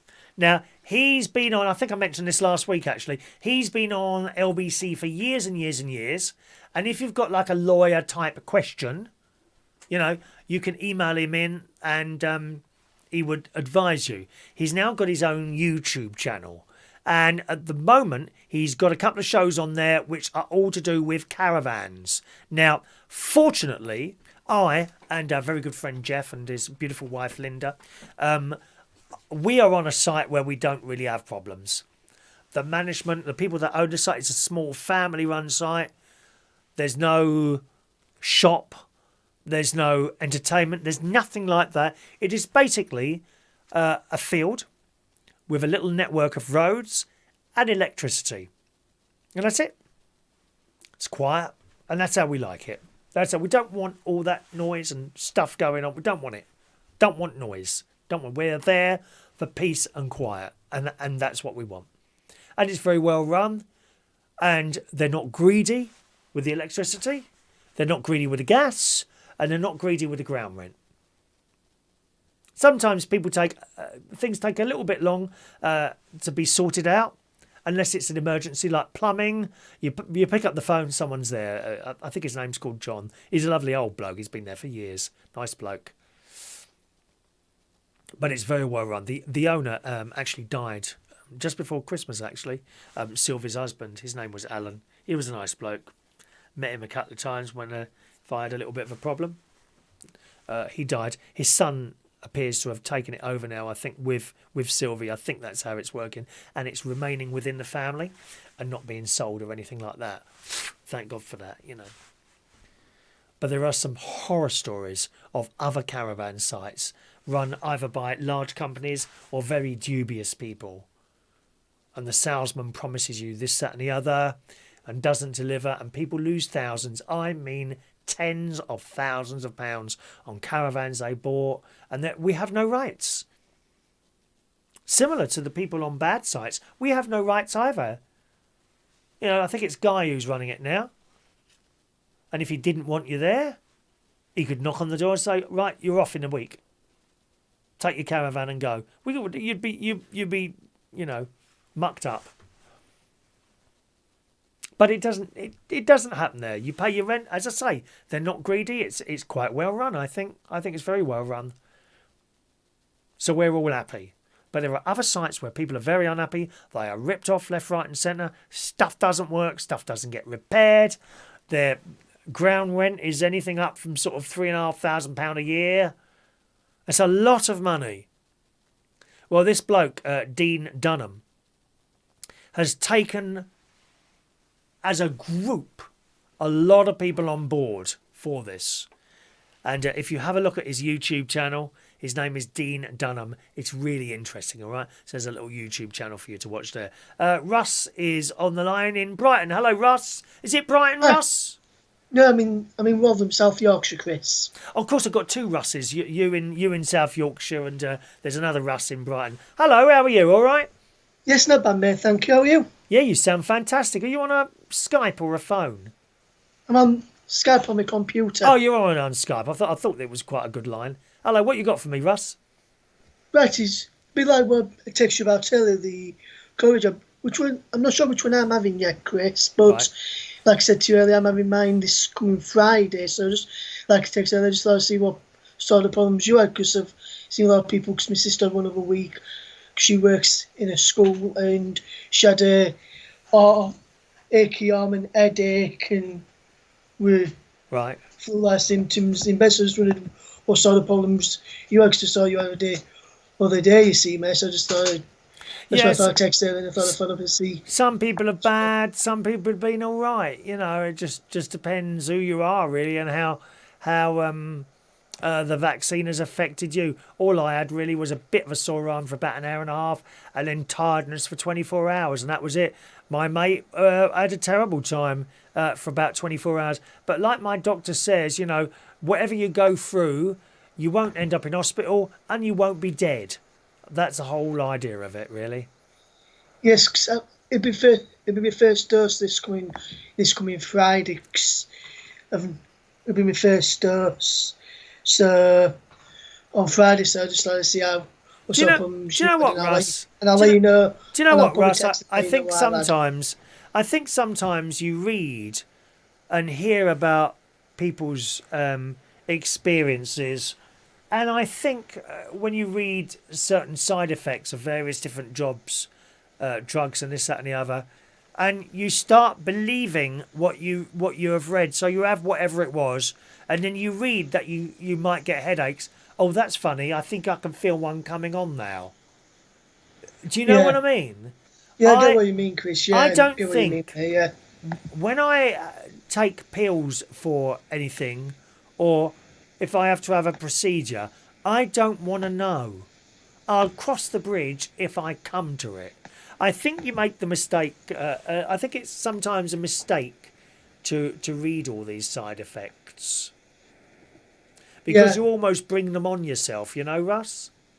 Yeah, I get what you mean, Chris. Yeah, I get what you mean, mate. So, but like I said, I just started to phone up to have a chat with you about it, 'cause like I said, it's my first dose this Friday. So, like I said, what I'll do, on next year I catch out text and I'll go on and if phone lines open up on the phone and give I'm going on after having it. Yeah. But like I said, I thought you yours saw that you had it, so I thought what time is yours? What time is yours on Friday, Russ? 2:30 in the afternoon. 2:30 in the afternoon. We may well do a Friday night show. I think I'm probably going to move the Saturday morning to Friday night. I thought it works better.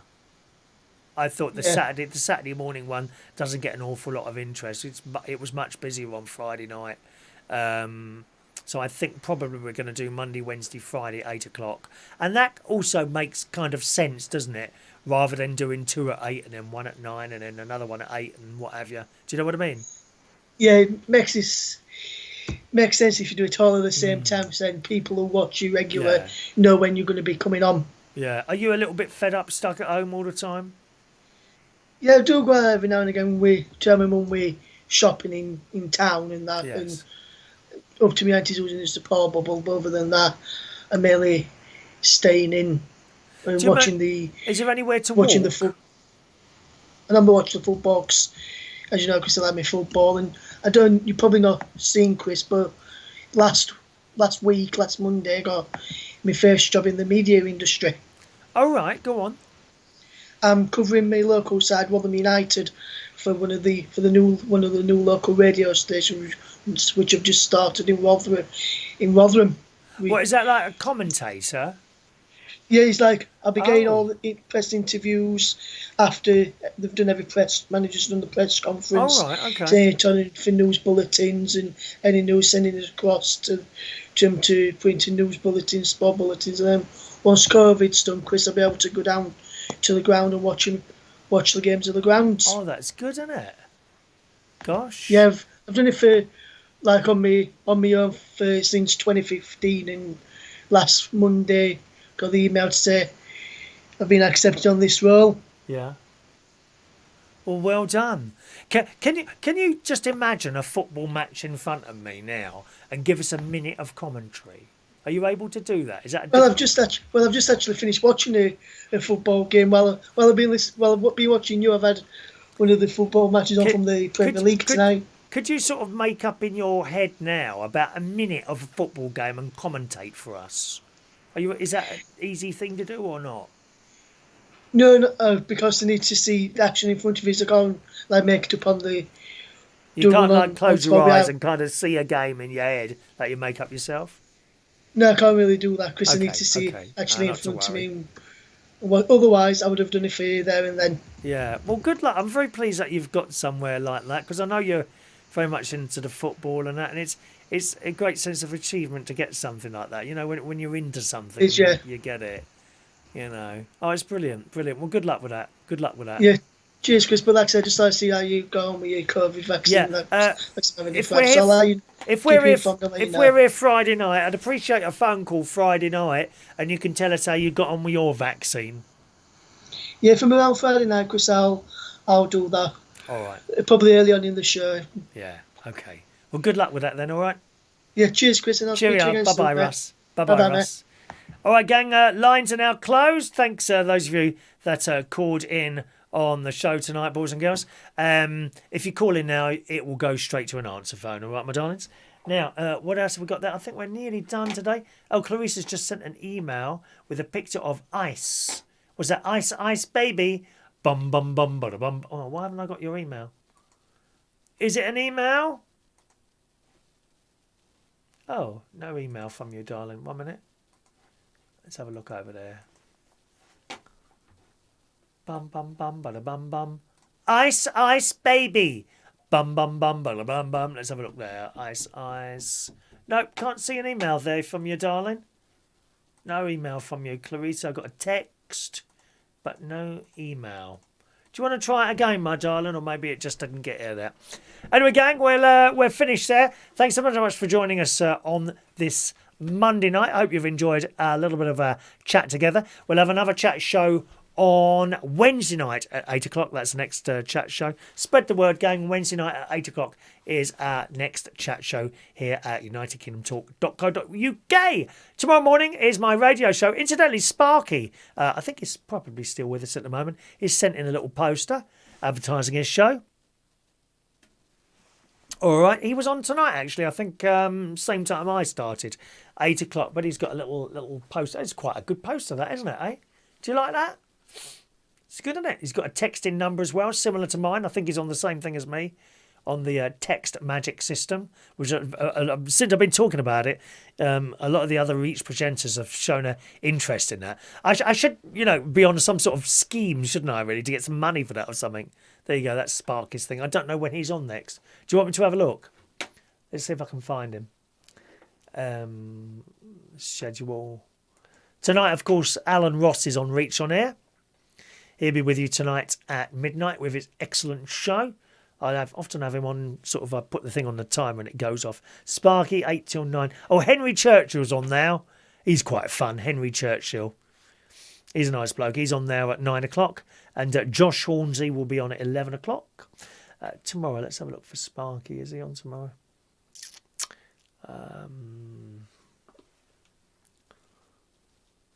No, he's not on tomorrow, I don't think.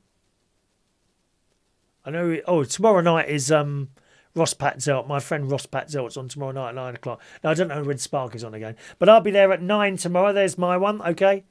9 till 10 a.m. reachonair.com. An hour of fun and chat and music. I do enjoy doing that. That's tomorrow night at Reach on Air. Okay. I did say to my mate earlier, perhaps I should now change the winter closing and opening videos because it's been such a nice day. But as he actually pointed out, it is still winter. So perhaps we should still keep the winter thing. Someone on the weather said this morning it was the end of the meteorological winter this week on one of the days. So maybe I'll swap it over then. But the weather must be nice if I'm going to do that. Thank you very much. Oh, by the way, the air conditioning's in. 2 blokes came and done the air conditioning on Saturday morning. Fantastic job. Really good job. Nice and neat inside. The only thing is I had to move the furniture around a little bit because the air conditioning, the TV was on top of a tall boy, and the hot air was coming straight down onto it because it does hot and cold air, and I didn't think that would be very good for the telly, so I dropped that back onto the bracket, which was already on the wall from when I used to have it on the wall, hidden by the tall boy. Moved the tall boy around, and actually I think probably that's what did my back in. Moved the tall boy around, didn't like that, and then my mate came over today to help me, and we moved it around again. I'm kind of happy with it now. Anyway, that's it, gang. Thanks for watching and listening. Thank you for all your little thumbs up likes, much appreciated. And thank you to Gary Ross for the tip earlier. Enjoy the rest of your Monday night. Good night now.